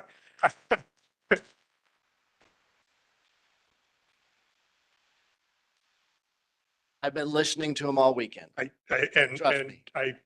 I appreciate that and And that's you know, going to be but- subject to the meetings. I know. And It's going to be subject to something. David, don't you believe or feel that a lot of the commentary and objections to rental units in the past and past discussions, past proposals is related to apartments and much higher density proposals? Generally, Because we've never had a single family residential proposal at all, much less like this, where build to rent units were part of the proposal. correct. I would agree with that because this format has never come forward. Oh, Lake Park. Lake Park, so Lake Park's development is side by sides and some condos, Some rent, a fair amount of rentals. and you can rent. So there is some of it, but I think that's gonna be filtered out in the neighborhood discussions. I think there's gotta be some discussion about it. Right, but when you look at the type of units and you hear the rental range, 2,200 to 2,800 a month, drastically different than a lower end apartment building, which is the typical curse to say around here, Yeah. and the feedback that we get about those. Yeah, and I started out my career at buying homes to rent out. So I was by no means the absentee landlord because I was there on a weekly basis mowing the lawn and taking care of the house. If that's the type of ownership that we are willing to accept, it's something we need to talk about. But if one company is buying all the townhouses and it is a rental market of townhouses, that's a question, that's a challenge. So, next issue that came up is traffic. I will tell you, those of you who did not get my last post, I was briefed on a traffic study that was done when the last developer brought a plan in. And the information that I was given is both roads, Lannon and County Line, are at less than 1/2 of their capacity. These roads can handle 2+ times the traffic they have on them. We said, no, Easy. this is, Easy. This is a study. I am going Opportunity at the end. to ask that the traffic study be updated with this development. So we will get latest and greatest information. Right, but the traffic study that was done previously was on twice as many units. There were twice as many suggested. It was over 500. It was 362 apartment units. There were 39 single family, and then there was 360,000 square feet of industrial. Right. So it was done on a larger development, but we're asking for update in a community of this type, which is fully residential. So. Yeah. So that will be asked for as we move forward. There were several people who said it's got to be 1 acre lots or nothing. 1 acre lots don't work anymore. People aren't buying 1 acre lots. There's too much maintenance for the younger people and the older people. So I think 1 acre lots are behind us now. Somebody had said they saw Section 8 housing in this proposal. I couldn't find it anywhere. Just want your confirmation. This is not a Section 8 housing development. Thank you. What about next gen? Okay, what about next gen housing? Do you know what that is? yes. Is there any We- next gen we are housing in part here? of- It's not intended to be part of that program. It's not intended to be part of the development. Okay, that is what I got from this weekend. There are other issues that aren't warranted to be talked about tonight, but I will get back to people on that. So I'll stop there for now and let others. Commissioners? Mr. Ewert? I guess we could move into a little bit of a discussion. So you have 28 communities currently you're servicing in the Wisconsin. Yeah, I believe that's the number. Of that, what's the percentage of home ownership versus rental? Oh, boy. Well, again, the The rental portfolio is held in the property management company, so that's about 600 units. The detached single-family rentals that we have are mixed throughout all of those communities, not all of them, but throughout the various communities. How many of those developments are similar to this that are rental versus homeownership? I think the intent is that this will be similar to all those, so there'll be rentals mixed in. It's not a rental community. Okay, the intent is not to market it that way, and it's not to have the whole community be rental. Okay, similar to the other ones that we have, you may have, maybe 7 or 8 units mixed in with a 40-unit project. Okay, whatever. I don't know what that exact number is. It's not like what you might find in what they're calling a BTR communities now, where you have a actual community. It's a rental community and everything in it is rental. It's not that concept. It's not. Research at your company, I've seen multiple points on the website that discuss build to rent. Right. That's a business philosophy that your company operates on. That's to me, a build to rent community is something similar. I think Oak Creek, there's a large one in Oak Creek over by the lake where it's developed as a rental community. And they have amenities and other things that market to the rental community. That to me is a BTR community. The BTR that they're referring to is their model of basically building a unit and then transferring it to the rental company or the property management company and using it as a rental. We don't do that with all the houses in the community.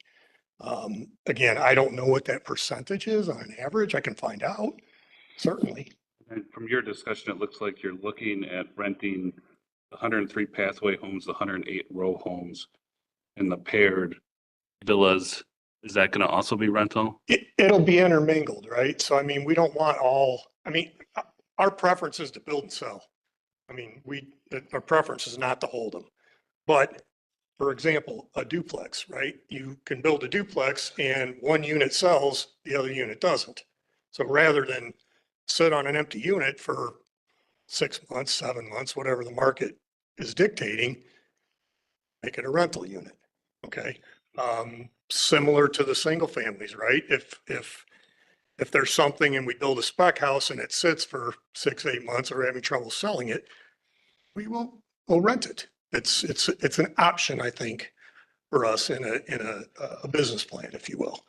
So we pick a certain percentage, right, that property management wants within a community.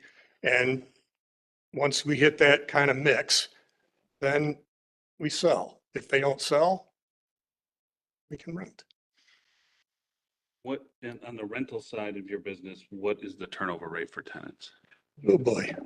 That I don't, do you have? Honestly, I don't think we can speak to that, but I think there's just a large misconception upon renters. I think to go to sorry.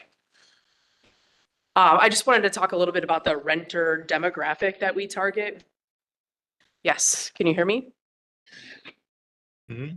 Yep. I just wanted to speak to the renter demographic that we tend to target. Again, this is a separate company, but I get this question a lot because my team is the one selling the homes. And, a lot of people have these concerns about not living next to a renter that's not going to take care of their property. So, I mean, these people are vetted. Their incomes can yield, a $2,800 to a $3,000 rent payment. They're educated, they're married. I think there's just the demographic that sometimes we think of on a typical renter is not what we're seeing in, downtown Milwaukee. It's a lot different. So I just wanted to speak to that. I'm sorry, what was the question again? About the percentage? Turnover rate. Turnover rate. Honestly, I really would be uncomfortable setting on a number. I could, definitely find out. Those would be great numbers. A lot of them, what we tend to see is they come back to us and they buy the home eventually. And sometimes, so. Yeah, I mean, I've seen rent to own, those types of things amongst your literature. And that's just along those lines. It's another point to why we want to offer this variety of product mix, right? So you can get your first time buyers and they could literally step up to the next level of house within the community. You know, you can go from you can afford a row house, okay? 5 years later, you can afford a smaller detached single or a duplex or a flagship house. So we're trying to hit a lot of different markets here. And again, what Tracy Cross has identified as a need for the areas, that wide range of markets, on both the rental and the for sale product. So I will find out what that turnover, I'm sure they have the number. I just don't know what it is. Okay. Density. Russ, could you bring your mic just a little closer? Sure. Sorry, density. 88 acres, reduced for the wetlands and that management, you're down to 60 acres. That brings you up to a 4.6 unit per acre. Can you speak to the density between the 4 different proposed developments or housing? Yeah, Looking to build? Joking. So what would be like the row home density versus the flagship home density? Going back to the comprehensive plan, the comprehensive plan states single family at 2.9 units an acre and 10 units an acre for multifamily. And our blended gross is 3.1, I think, dwelling units an acre. If you were to break it out, we definitely come in well below that because what we're considering, the RM3, I believe, I'm sorry. RM1. RM1, we're considering that as the row homes and not multifamily. It's attached townhouse style. And those typically max out in a perfect scenario at 8 units an acre. So we're well below the 10. I'd say blended, even with the 60, or if we take out, actually I took it all the way down to total net. We're at 5.3 over the whole site, and that takes out all of the open space and takes out all of the right of ways. So that's just buildable land for lots. Net dwelling units an acre overall is 5.3. The row homes wouldn't exceed the 10? No, definitely not with the row homes.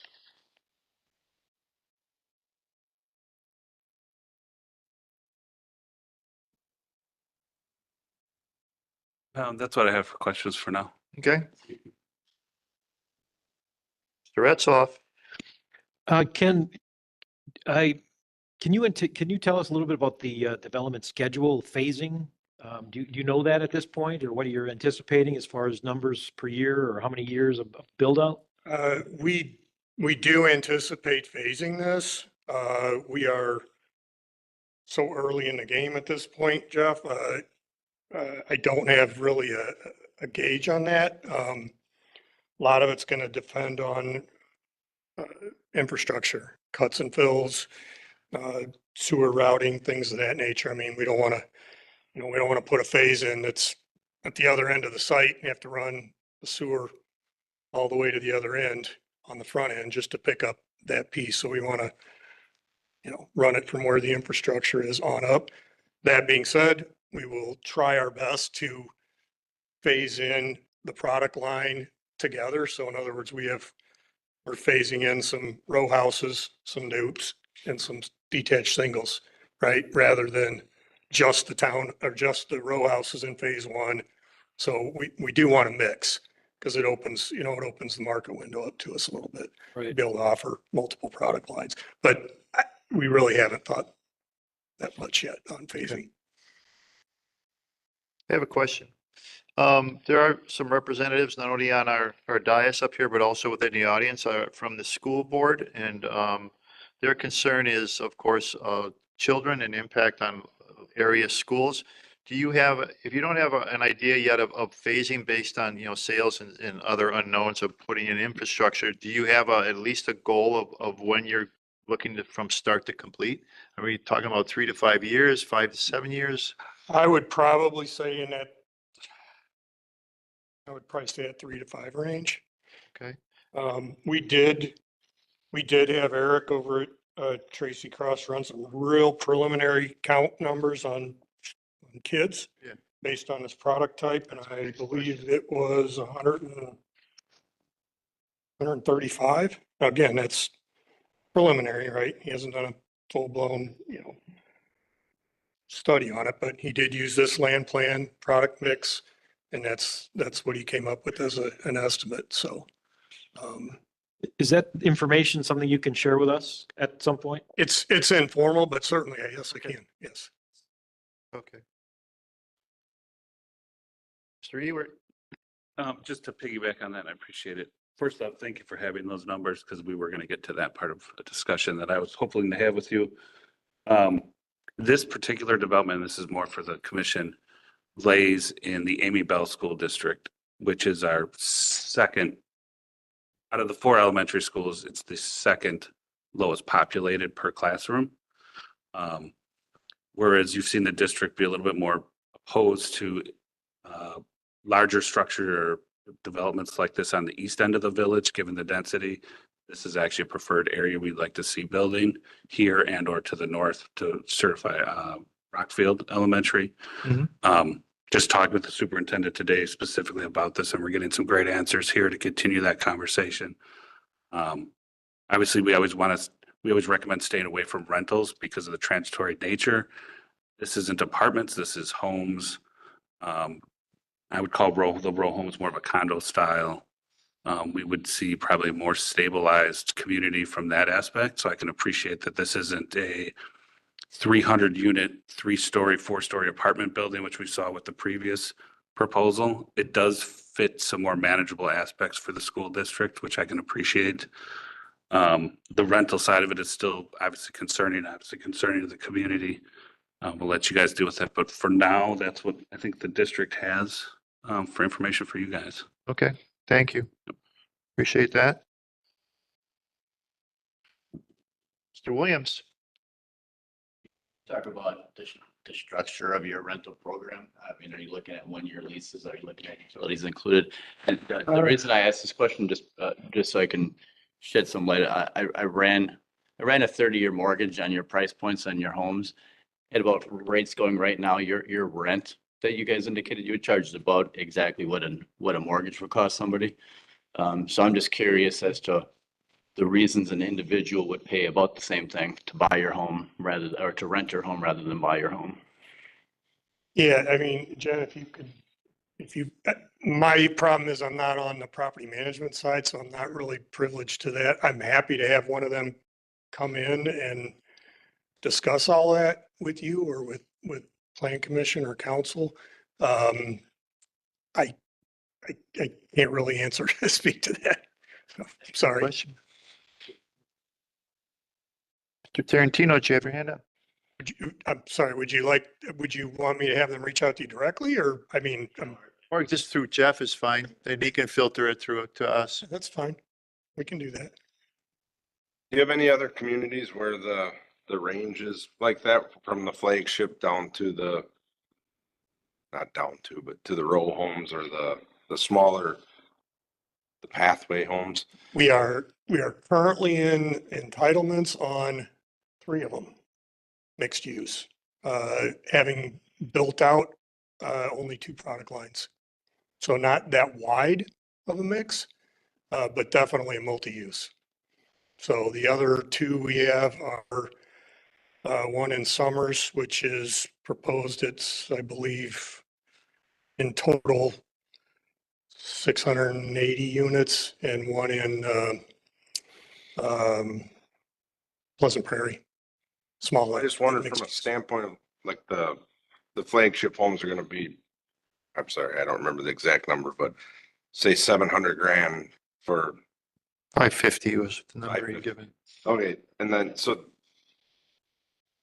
does the rest of the development affect what that house costs? Is that a positive thing, a negative thing? It just seems, I don't know. So I wouldn't want to pay that for a house that's a row home building. Yeah. I don't think so. We haven't had any real issues in I asked with our. I kind of think that's why it's designed the way it is, because I have all of one type of house, then I transition to another type, then I transition to a third type, then I transition to a fourth type. You don't put the fourth type next to the number one type. You remember Blackstone Creek Yes. and when I worked in there was a lot of people back and forth. The renters didn't appreciate the single family being there. The condos did. And yeah, and then they were sharing the amenities and it was just a big cluster. Well, the intent is to create somewhat independent neighborhoods, right? Pods. So, you don't obviously, like what you mentioned, not intermingling the product mix. Obviously there's going to be a transitional section, right? Where you have the row homes backing up to the dupes, backing up to the detached. I mean, there's still land use transition, right? So the intent is to make that transition appropriate rather than, for example, industrial up against detached singles. So, I mean, at some point you have to make that transition. We've tried to do it in this plan. Then just judging by where the utilities are on the southeast corner of the property, the flagship homes would be the last thing to build out. The hope is that we can bring a variety of the product lines online together, right? So if we can manage getting a sewer trunk line up there and a water trunk line up there, that would be the hope, but we're so early in this game right now. Chris hasn't even really gotten into sewer routing and grades and all that. We're very early. We don't want to take that step if you all tell us that, we're not even in the ballpark here, right? So that's the read we're trying to get tonight, is whether we want to continue to invest money in the development of this project. So. Trustee Baum? You got 283 proposed units. And what would you say the average price of all the mixes per unit? 300? It's gotta be 375. Yeah, I would say it has to be probably. Let's just use $400,000 for an average. I'd probably say 450, mid fours. Mid fours. I'm gonna go low. Say. I'm gonna go low. 280 units, 283 units at $400,000 is $113 million worth of development you're proposing. Including verticals. Including what? That's all in. That's vertical. That's everything. Yeah. That's what I'm counting. Yeah. And the amount of taxes that are going to be generated on $113 million worth of development. Significant. So that's something the village board will end up looking at, is the tax revenue this is generating. And it's all coming as the buildings come online, because there's no TIF being asked for. So something we have to consider. And we can, as we get into this and continue to invest money in the project, I mean, we can run those calculations as well to kind of demonstrate what that would be. But yeah, it's consequential. Yeah. So what I'm getting is 467,000 per unit times 283 on average, which is a number closer to $130 million worth of development. So there's a significant amount of tax revenue coming in from this, starting as soon as we start occupying the houses. Something we have to consider as well. Are those city streets? They would be well, with the exception of the row houses, there's some private roads, but the main streets would be proposed to be public. Yes.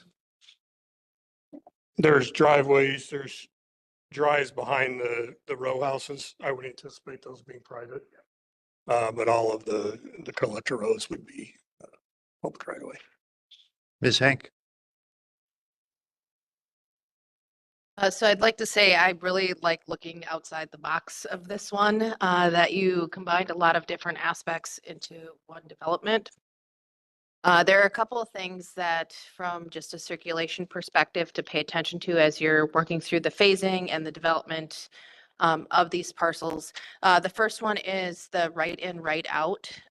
If it could potentially be aligned with Rolling Meadows Drive, that may help with your site circulation and access to your site. But your traffic study may help alleviate and work through some of those details. The other concerning things is just site circulation as you're getting into those single family homes on the north side of the site, that there's only one access point to those locations. That may be a little bit problematic, especially in emergency services. And then lastly, looking at your row homes, making sure that there's enough visitor parking for those locations. Yeah, okay. As far as the connectivity to the north, we kind of avoided that a little bit. I'm not saying we couldn't do it. I hate to cut through the trees coming out to Lannon Road because it's a nice tree stand there. The stuff to the north, I think, are 10-acre, deep 10-acre parcels, which to me, the likelihood of those being developed isn't high because you'd have to assemble a number of them. So that's kind of one of the reasons why we didn't, or two of the reasons why we didn't propose an access point that way, but we're certainly open to feedback on making this thing work the best it wants to work. So. Well, I would expect as you're working through the bedrock and other site constraints that some of this orientation may need to get adjusted based on just site features. We have yet to get into the depths of the bedrock issue. That is something that is going to drive a lot of this. Again, we want to know that we're in the ballpark here before we start spending a lot of money developing engineering, dealing with the, figuring out what we have to do with the bedrock and all those things. So that's why we're here. Just know that the village did do some test drills there for a possible well, so there might be some information in regards to certain areas. We didn't go across that whole property you have, but there were some tests off of Lannon and County Line Corner for possible well sites, so you might get some feedback about what you're coming up against as it goes up that rise. Yeah, I'll check with Jeff and Matt. Yeah.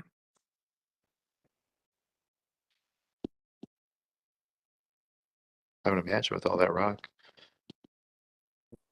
I have a couple questions in regards to the HOA. So you have a couple different types of homes with more that deal with like your row houses, your pathway homes.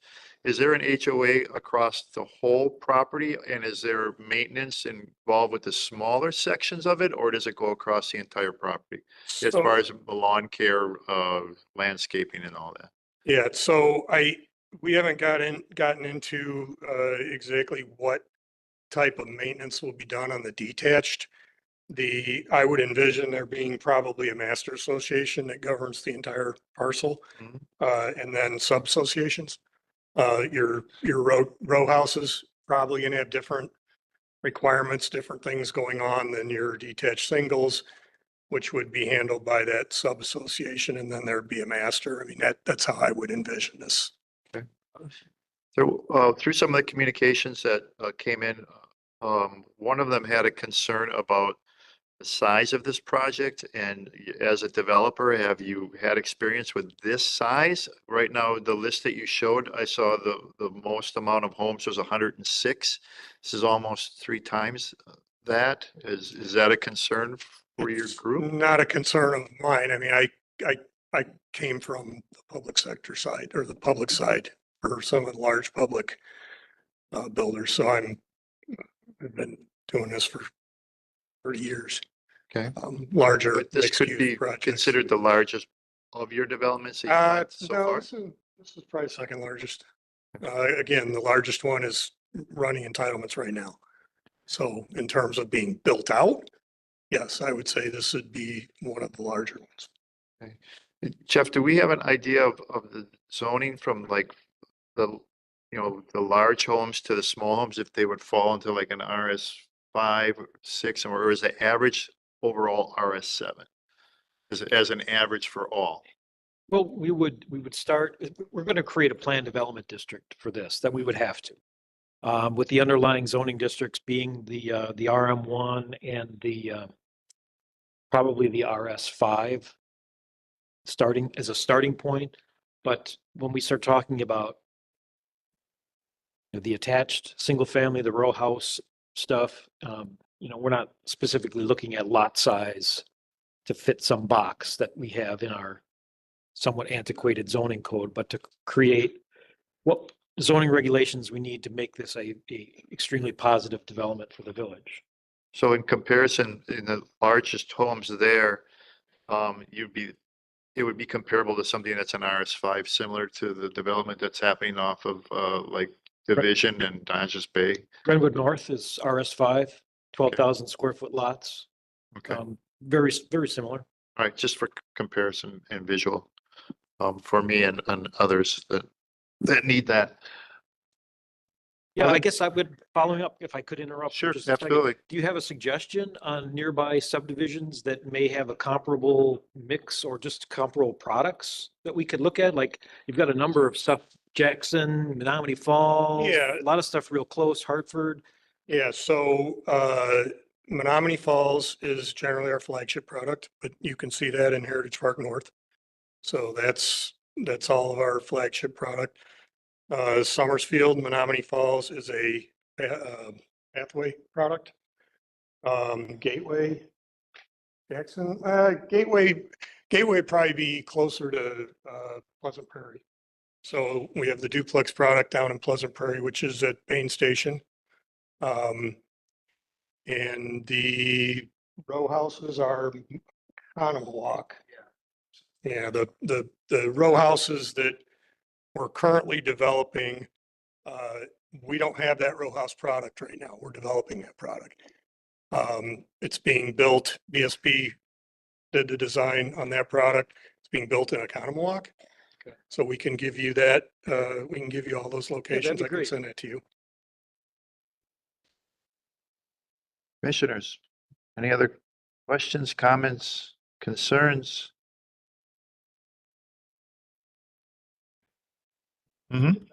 Sure. Has there been any conversation with the existing farmstead property it's shown on the screen, the two properties that are owned must be 5 acres each?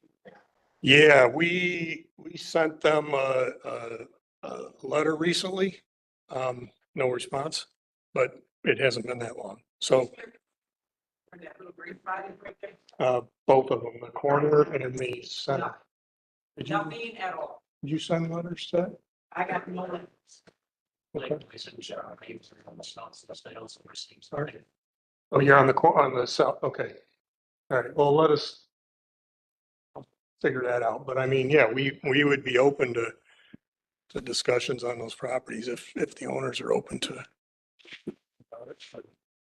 Okay. Anything else? I think some of the message that we've heard tonight really strongly consider that rental option. It's not favorable in regards to the people that you see here. And I was kind of surprised to hear it myself when you were going through it. I thought this was all going to be built, owner occupied. Was the takeaway that I got when I went through it. I do like the overall mix of homes there. It does give a lot of opportunities for those that are not in the higher ranges of 500,000 and above. So it gives those options for people that are looking for something in the 350,000 range. And then just plans and consideration of kind of firming up that number of kids. That's important for the school district to know, for their plans that they have for the two schools that would be, or the one school that would be impacted by this particular development. Anything else? Traffic impact study. Oh, and yes, the traffic impact study, update that please as well. Do you have any questions of us? I don't have any. I don't know if has any. If we're gonna go forward, is there a timeline for meetings? How quickly do you want to do them? Yeah, if your decision is to pursue it, I mean, what would be a schedule? Just so that all the people that are here would know when next dates could possibly occur. Okay. But I think what they're looking for is some idea from us, whether it's worth them moving forward. Yeah, I think it's worth moving forward if we can get a plan that works with input from the residents. Yeah. But you gotta get feedback from the residents. That's what I've been hearing for 3 years now. I would strongly suggest our last item on our agenda is citizen input, public appearance. I imagine many people that are sitting here will want to make comment in regards to this agenda item. So if you would stay, you would also hear some feedback from those that surround. Mr. Williams. This is already the list that was requested, but could we get an idea of what your own versus rent would be? I mean, how many of the 283 locations or homes would you be looking to rent versus how many would you be selling? One last question. Go ahead. I'm going to ask you, you said something about, is there a percentage that we would be interested in?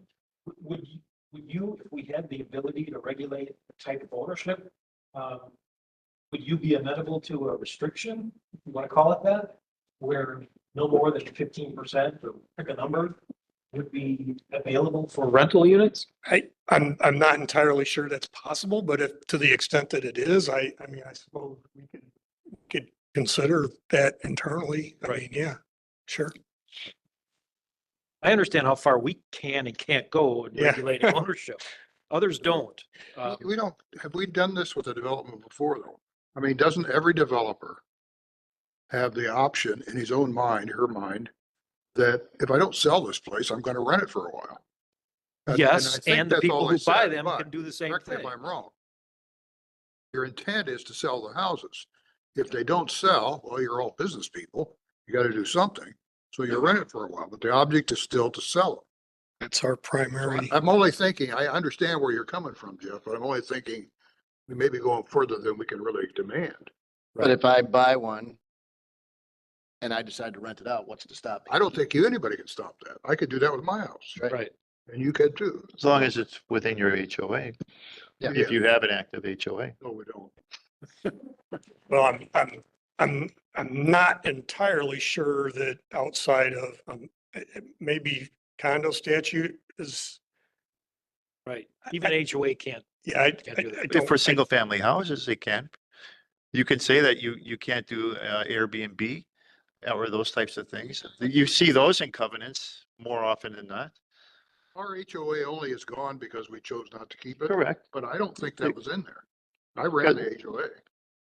And it probably wasn't at that time because it wasn't as prevalent as it is today. Agreed. But I have seen covenants that strictly or restrict how you can rent or not rent your property out.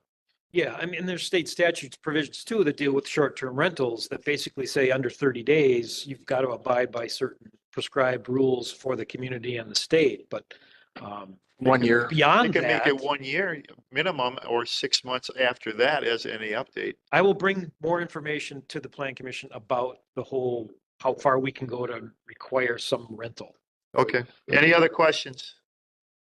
not rental. Anything else from us? I don't think so. Okay, well then I'm going to go to the next item, which is citizen input. So again, I would ask that if you were looking for some input from residents that have come here tonight to provide that, I would ask that you could stay and maybe listen to that or part of your team. Thank you. You're welcome. Thank you. All right, next item on the agenda is citizen input public appearance. Anyone within our audience that would like to come forward for citizen input is welcome to do it at this time. If you could please fill out a yellow slip and turn it in, that would be helpful for the person taking notes so they get your name and your address correct.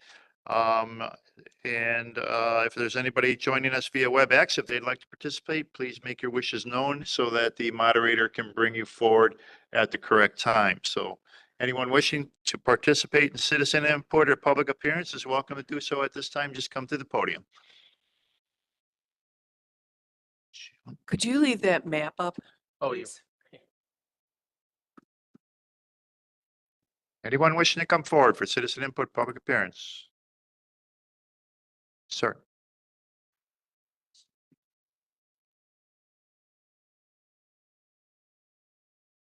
Thank you. Appreciate that.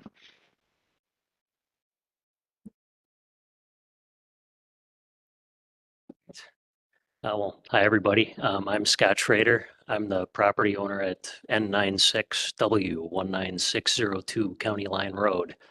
That's the southeasternmost extent of the development on their map. To start off, I would like to draw attention to a conflict I identified on their planning map. They call out my property extents as being 110 feet in the east-west direction and 164 feet in the north-south direction, and they develop right up until those limits.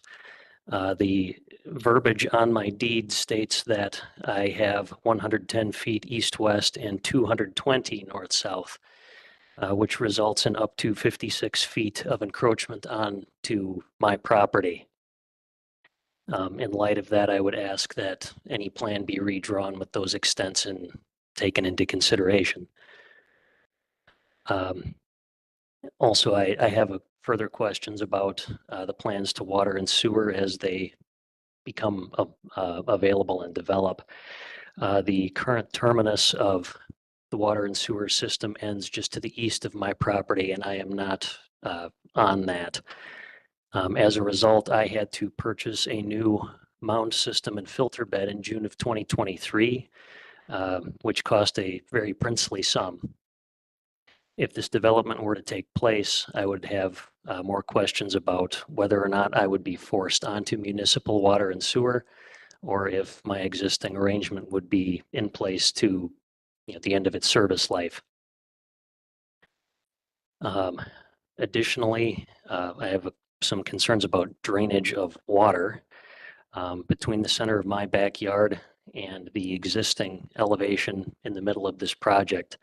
There's a 32-foot drop in elevation funneling towards my property. What that works out to is about 1/3 of an inch per foot of run coming my way. So any rain or runoff is going to come at me, and we're not really going to stop it. I would like to see some further detail on how that could be mitigated, because as it is now, even after I've raised my backyard over a foot, I still often have 3 or more inches of rainwater pooling, in addition to ingress into my basement. So just want to make sure that doesn't get worse. I think I may have hit time. Could I request another minute or two? He's not quite at time yet. 10 seconds. Go ahead. Okay, thank you. On a more qualitative note, I moved into the property beginning in July of 2023, very attracted to the rural setting out there. Without saying anything about my neighbors, they're all lovely people. Fields and corn also makes great neighbors.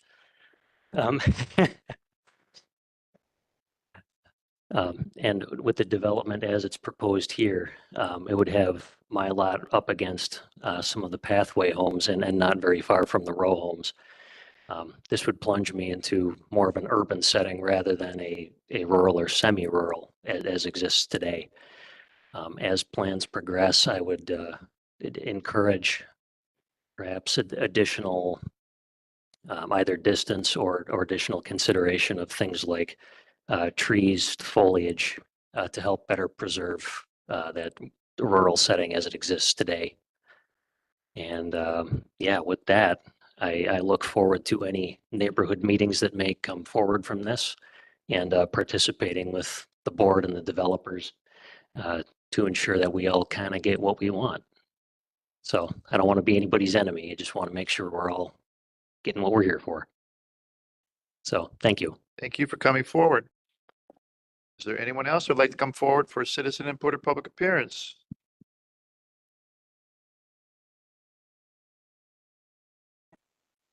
Bring it back. Hi, I'm Darcel Eli, North 96, West 19866 County Line Road.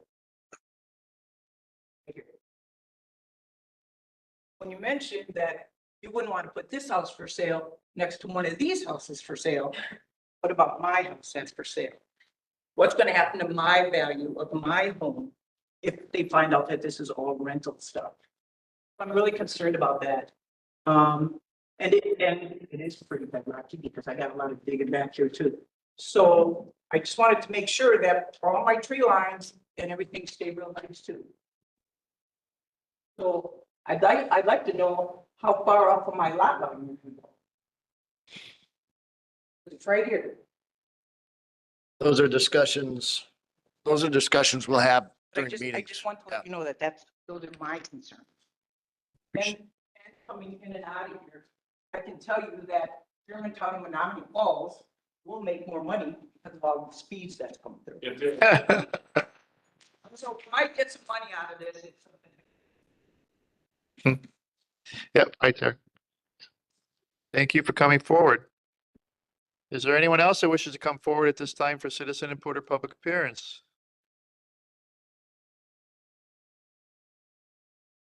Oh, she kind of stood up first. No, you're already halfway up. You're gonna have to sit in the front row then. Thank you.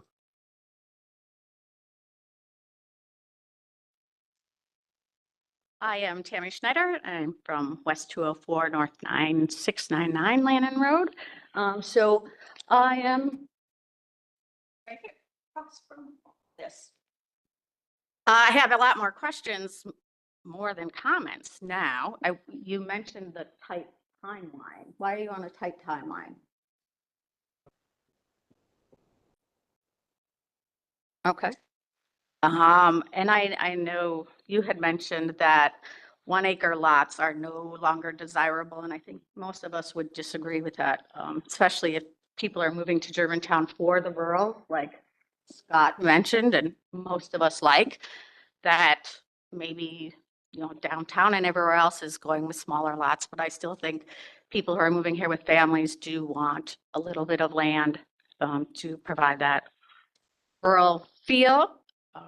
More questions I have are what you would be doing with the western woodland area that you want to preserve. That is all ash. 3/4 of them are dead right now. So are you planning on replanting to still keep that as a forest? And I know they touched on how you calculated the amount of children that would be coming in with that many houses. Somehow it seems not right. And I do want to point out, I know they talked about neighborhood meetings. There are approximately 24 houses that are on Lannon Road. Could you speak into the microphone? Because sometimes people that are listening at home can't hear when you Sure. turn your head. So there are maybe, let's say maybe 30 houses on Lannon Road between Highway Q and 175. As far as the neighborhood meetings, I think if you look at how many people are here and there's only 24 houses, you know, with that, there are the 3 houses on County Line. Menominee Falls is involved because of traffic will make a difference for them too. So, you know, the traffic studies, I don't think they take into account all the accidents, which is one thing that I did see on the social media post that, you know, it's not necessarily how much traffic, it's what the traffic is doing and the accidents that they are creating, as well as wildlife that runs across the street. There's a dead deer on County Line Road today. So lots of questions. There will be more to come. Okay. Thank you. Thank you for coming forward. Is there anyone else that wishes to come forward at this time for citizen input or public appearance? Thank you.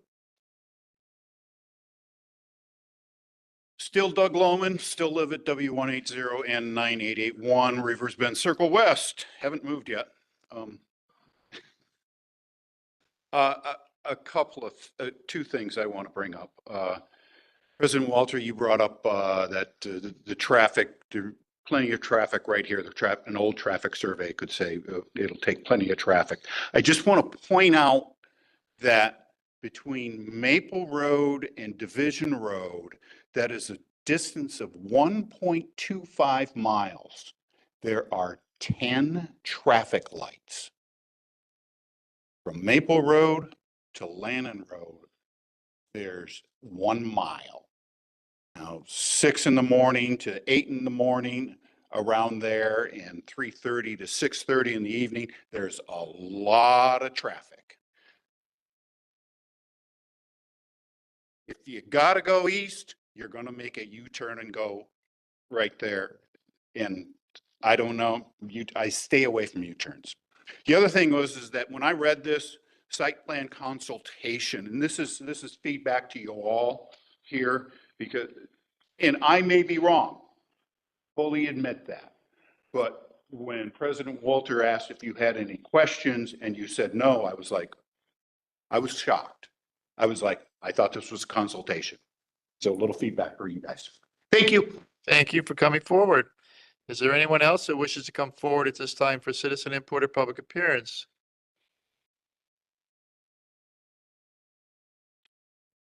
Thank you.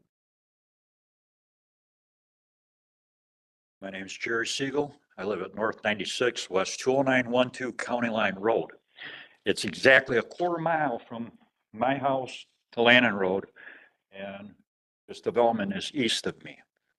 Now, the traffic has been brought up, and it's horrendous on Q. We had more people coming in and out. You're going to need more traffic control. Without more patrolling out there to slow these cars down, there's going to be more accidents. You're going to have more congestion. That's only part of the problem. A lot of us are against the rental portion of this. Home ownership, people take pride in their home. They respect their home, they respect their neighbors. I have rented, I have owned a condo.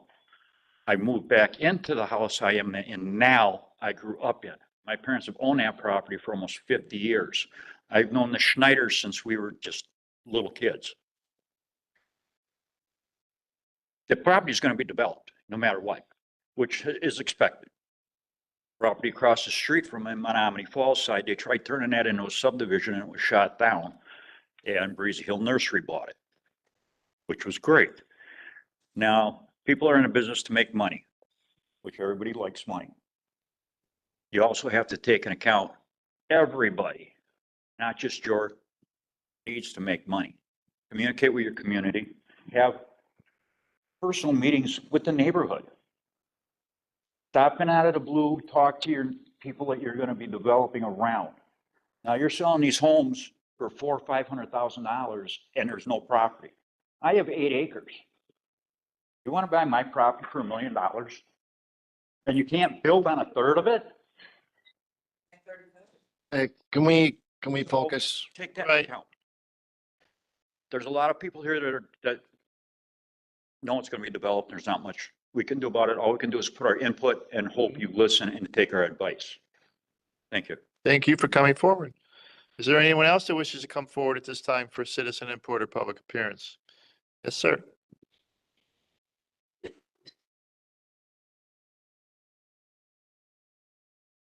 Thank you.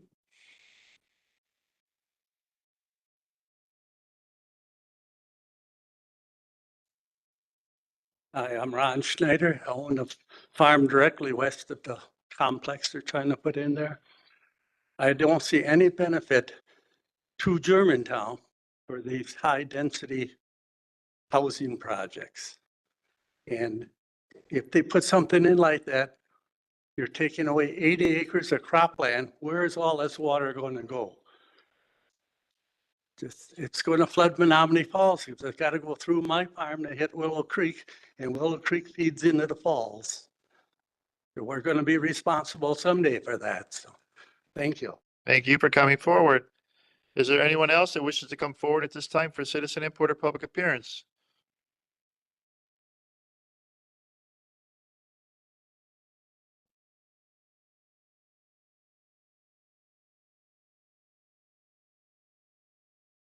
Hi, I'm Carla Schubert. I live at W204 and 9886 Lannon Road.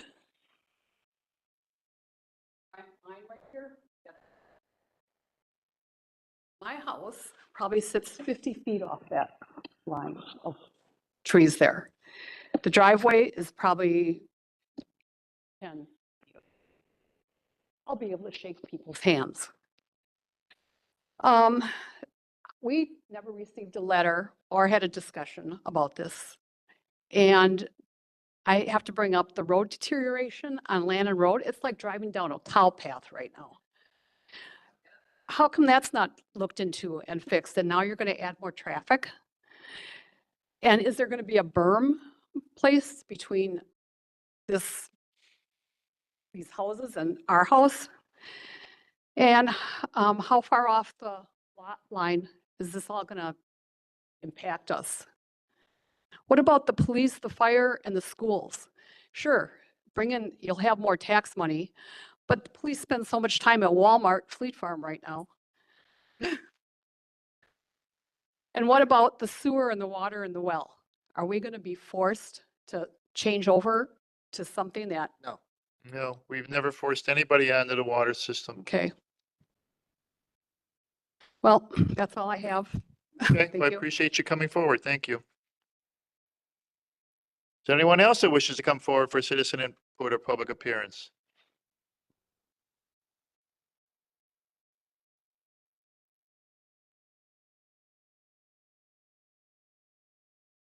I'm Michelle Long, and I live to the south of all this. The neighborhoods to the south are all on wells, so I'm all about the water.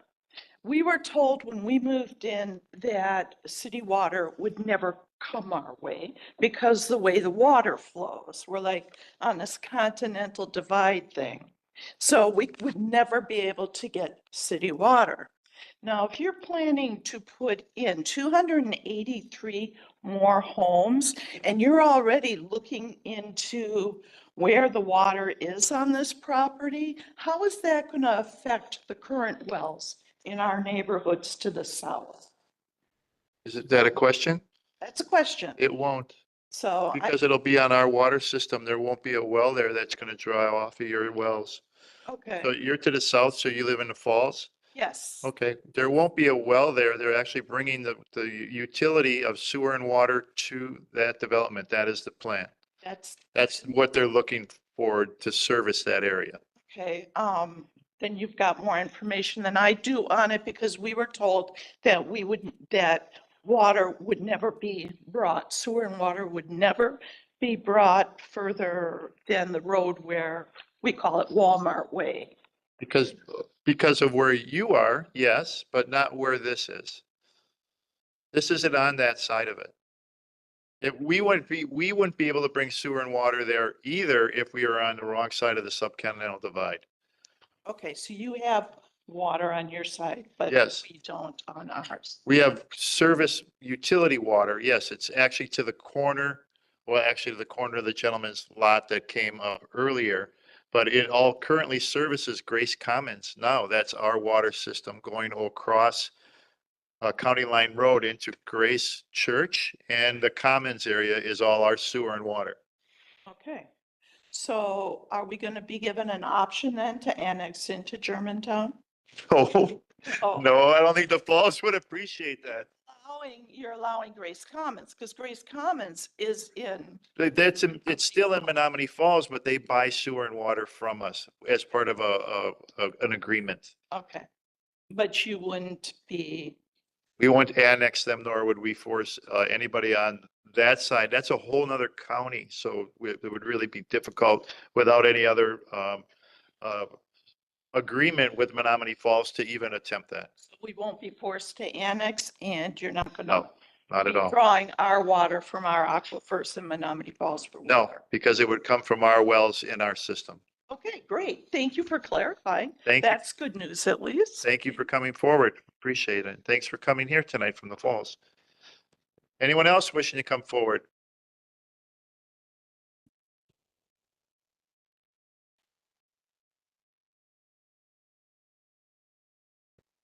My name is Mary Gutman. I also live in the subdivision to the south of the proposal. A couple things very quickly, just very basic math. We're looking at 211 potential rental properties. I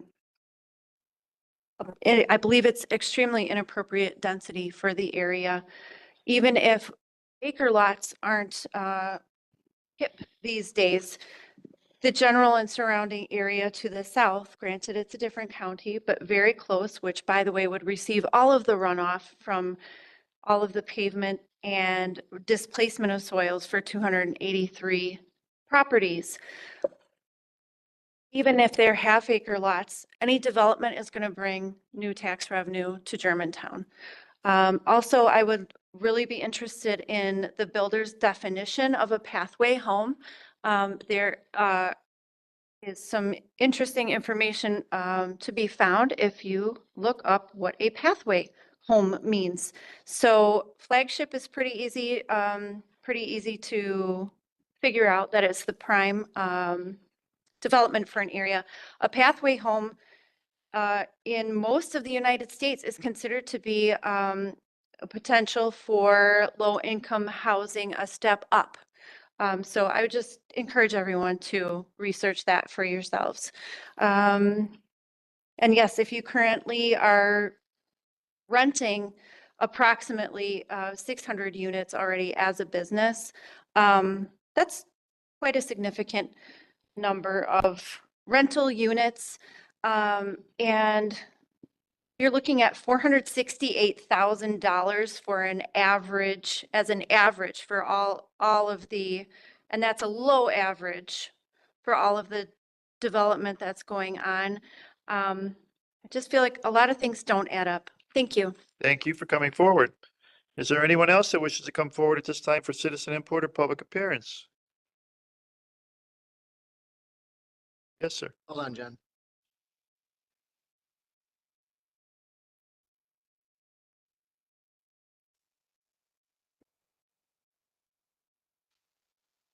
My name is Scott Lopez. I live at West 204 North 10005 Landon Road. My property is just northwest of the northwest corner. I'm on the other side of Landon. My first concern is that the density of this proposal does not meet the existing neighborhood. I know you said 1 acre lots are not what you're looking for these days, but taking into account, none of these houses on Landon Road exist in smaller lots. I personally have just about 3 acres on my lot. And I know I would not be allowed to subdivide my property and put up 10 units, which would fit the density of what we're doing here. Who says? Who says? You could bring it as a proposal and bring it forward, and it's possible on the 3 acres. So then I might end up doing that if I can make a lot of money. the man that you What would can I talk, say? you would talk to the gentleman right here. Okay. A lot of this land here is federally protected. Some of my property is federally protected wetlands. Also, as I'm sure you guys are aware, it's being redesignated floodplain. I went to the meeting a couple weeks ago or a couple months ago now in Washington County. So my concern is what happens with this kind of development with water and how it's going to affect. I've been in my house 21 years. When Landon Road was restructured back in 2012, I now get water in my basement because of how it was regraded and everything because of that development. So what's going to happen now? I mean, I already deal with flooding in my basement. How is this going to affect my property? Has the DNR been involved? Has federal government been involved? I was told when I bought my property, I wouldn't be allowed to develop because of the federal protection, that there's wildlife and flora and fauna that is protected so that I can't, put up a structure and displace what's there. Landon Road, you mentioned traffic, and you mentioned that they'll redo the study. Landon Road used to be 35 miles per hour. People pretty much didn't obey that. It's 40 miles per hour now. People don't obey that. There is very rarely a police presence. Honestly, you guys would make a bundle if you put a cop out there full time. We get traffic from the quarries from Landon. We get traffic from Quad. As somebody else said, it's the condition of the road. Now, I understand it's a county highway and they're responsible for it, not Germantown, but the condition of the road is horrible. Adding 283 units, even if it's 1 car per unit, which probably isn't likely for most households, that's a lot of additional traffic on the road. And how is that going to be taken care of? Somebody else also mentioned, I do have concerns about fire and police being able to service this development with limited pathways in, with the density that we have. Again, we don't see police too often on Glennon Road as is. I also have concerns about the wildlife. I have 2 dead deer in my front yard right now that I have called at least a dozen times to the police department to have them taken care of by Germantown. They're still there. They're become fixtures. There's a lot of wildlife. I hit a deer on Lannon Road 100 feet from my driveway a couple of years ago. How will wildlife be affected with this change? And you know what's going to happen? We have coyote, we have deer, we have a lot of wildlife there. So there really is a lot of things that I understand this is preliminary. There's a lot of things that just don't seem to anybody that they're looking at for this. Okay. Thank you for your time. Thank you for coming forward. Is there anyone else that would like to come forward at this time for citizen input or public appearance?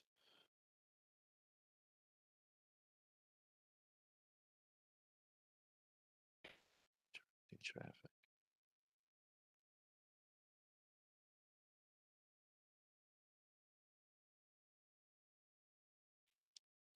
Robert Litzow, West 213, North 10549 Oak Lane, Germantown. This might be a little disjointed because I'm just going to write some things that I had written down. The row houses with detached garages, I don't think you're going to get professionals who are going to want to park their car across from a row house and walk into them, or are they attached? They're attached. They're all attached? Yes. And how many stalls per unit are we looking at? They had 2. 2 per unit. There you go.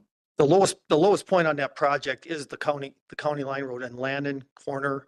So I don't know what kind of entrance you're gonna spruce up a detention pond with, but I think that's gonna end up being a cattail hole like all detention ponds are in the future.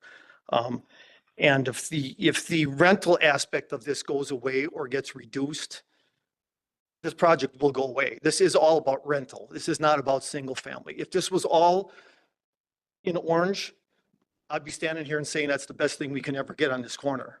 But it's not. This is not the best thing. You know, we went through this before a couple of years ago when they had it beefed up a little higher, and now just like it happens, they come back, somebody comes back with a little less, and it doesn't look as bad as the first time. So then it gets approved. I also would like to kind of get a little more information on the square footage on these houses. Are all of those, especially the smaller ones, are they first floor only square footage counting, or are they counting first floor and basement finish out? Living area, not basement. That 1,800 to 2,200 square feet on the row homes. And that does not count any basement? Generally, no. Generally not. You need So to that's have a some sort of bonus. walkout or a window that's accessible for it being out. Like, you know, I'm just saying, how big is that? That 1,800 square foot house is 900 square feet in the basement and 900 on the first floor.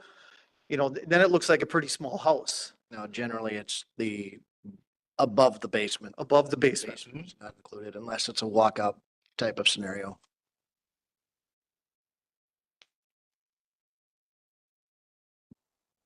I just think the majority of that stormwater runoff's all going to the west.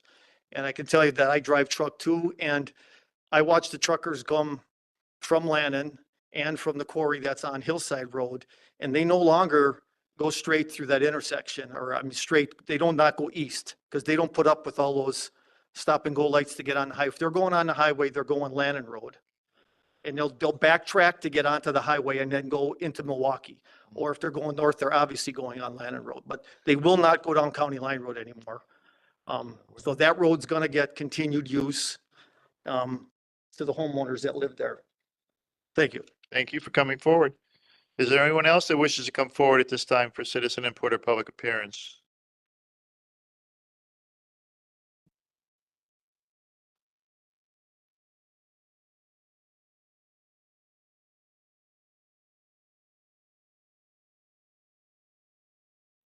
My name is Ed Pop, 8842 Lannon Road. I'm Menominee Falls resident, but a neighbor of this community. The density plan proposed here does not match anything in this area.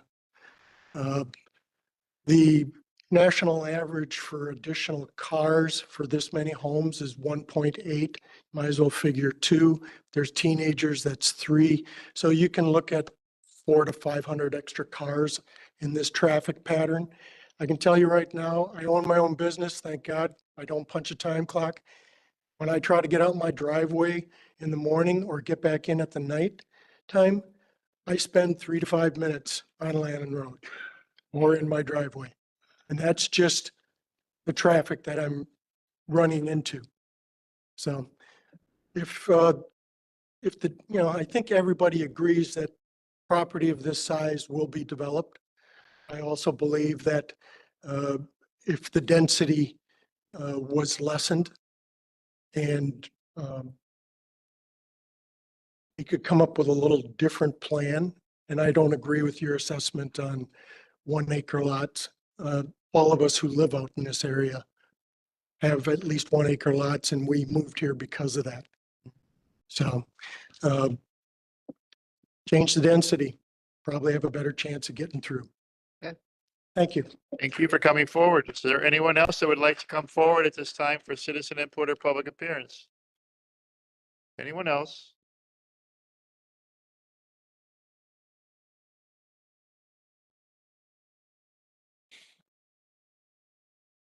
Good evening. My name is Jan Miller, W151 and 10297, Windsong Circle West. I am a resident and I am not in favor of high density developments. And I also happen to be the trustee for District 4. And I would like to thank all of the neighbors for coming out tonight to voice your opinion regarding this development that's right across the street, next door, or affecting your commute. Thank you for coming.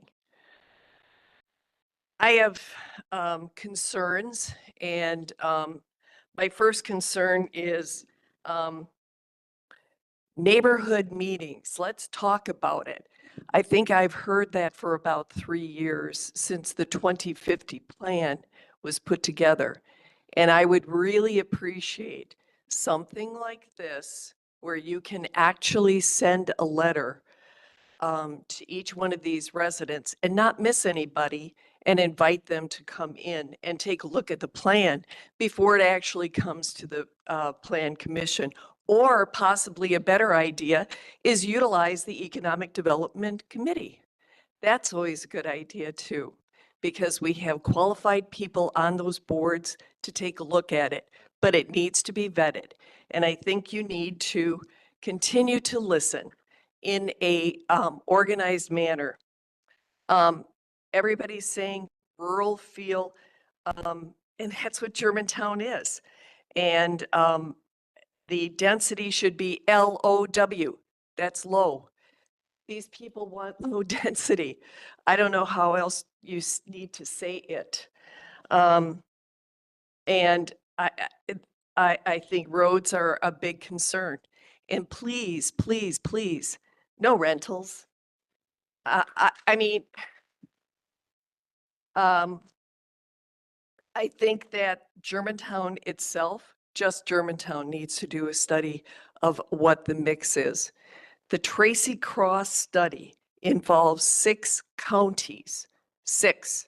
It's a compilation. It is good information, but it's a compilation. So if you want to find out what's going on with Germantown, perhaps Mr. Retzloff can run those numbers for you. And I really, really, really wish that we would concentrate more on our resources, and that is water. And it includes the wetlands and the floodplains, and the DNR needs to get involved and make sure, you know, I've seen vehicles go across that property and they run into bedrock. It's tough to look at. So I would say that you need to come to a real neighborhood meeting, although you've got a great cross section, but don't miss anybody. Involve everybody. Thank you. Thank you for coming forward. You bet. Is there anyone else that would like to come forward for citizen input or public appearance at this time?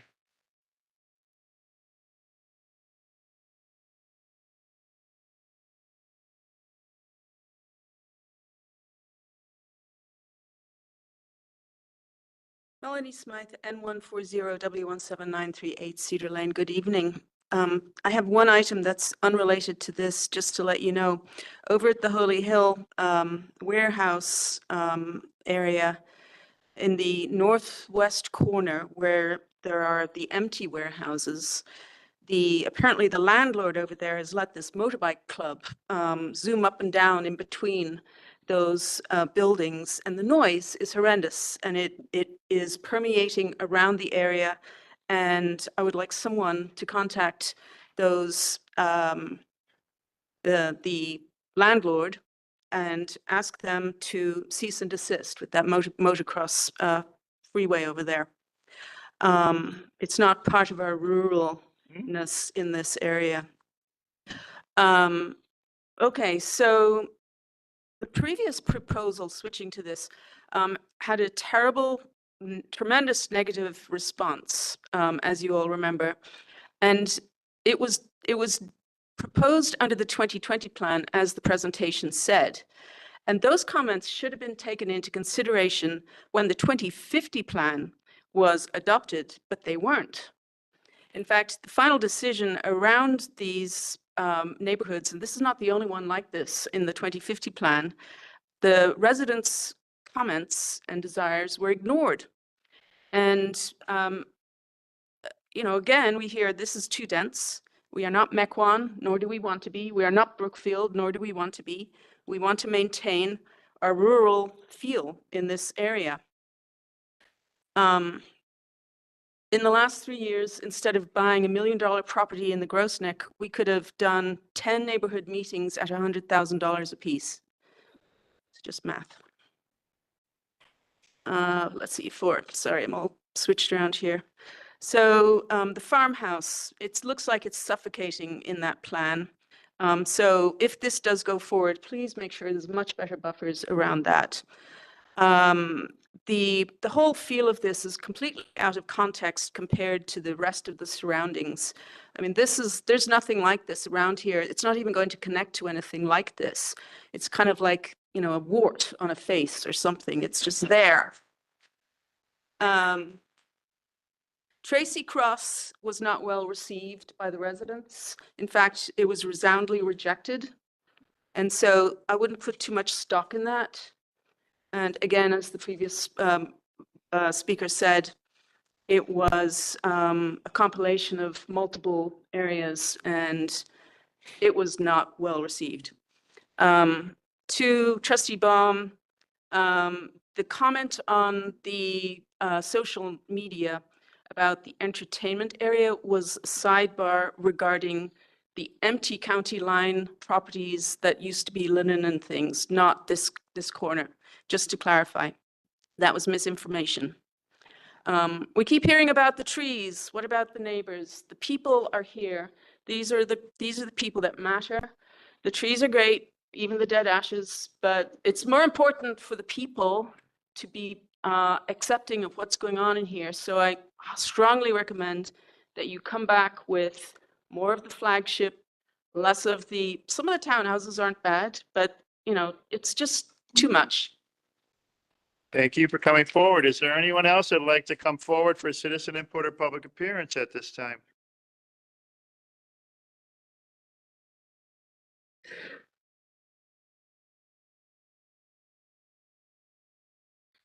Good evening, Scott Heffley, W159 and 10514 Old Farm Road. Live nowhere near this property, but drive down the road county line many times going out to 164 and that. Good luck in the morning, good luck at night, good luck anytime.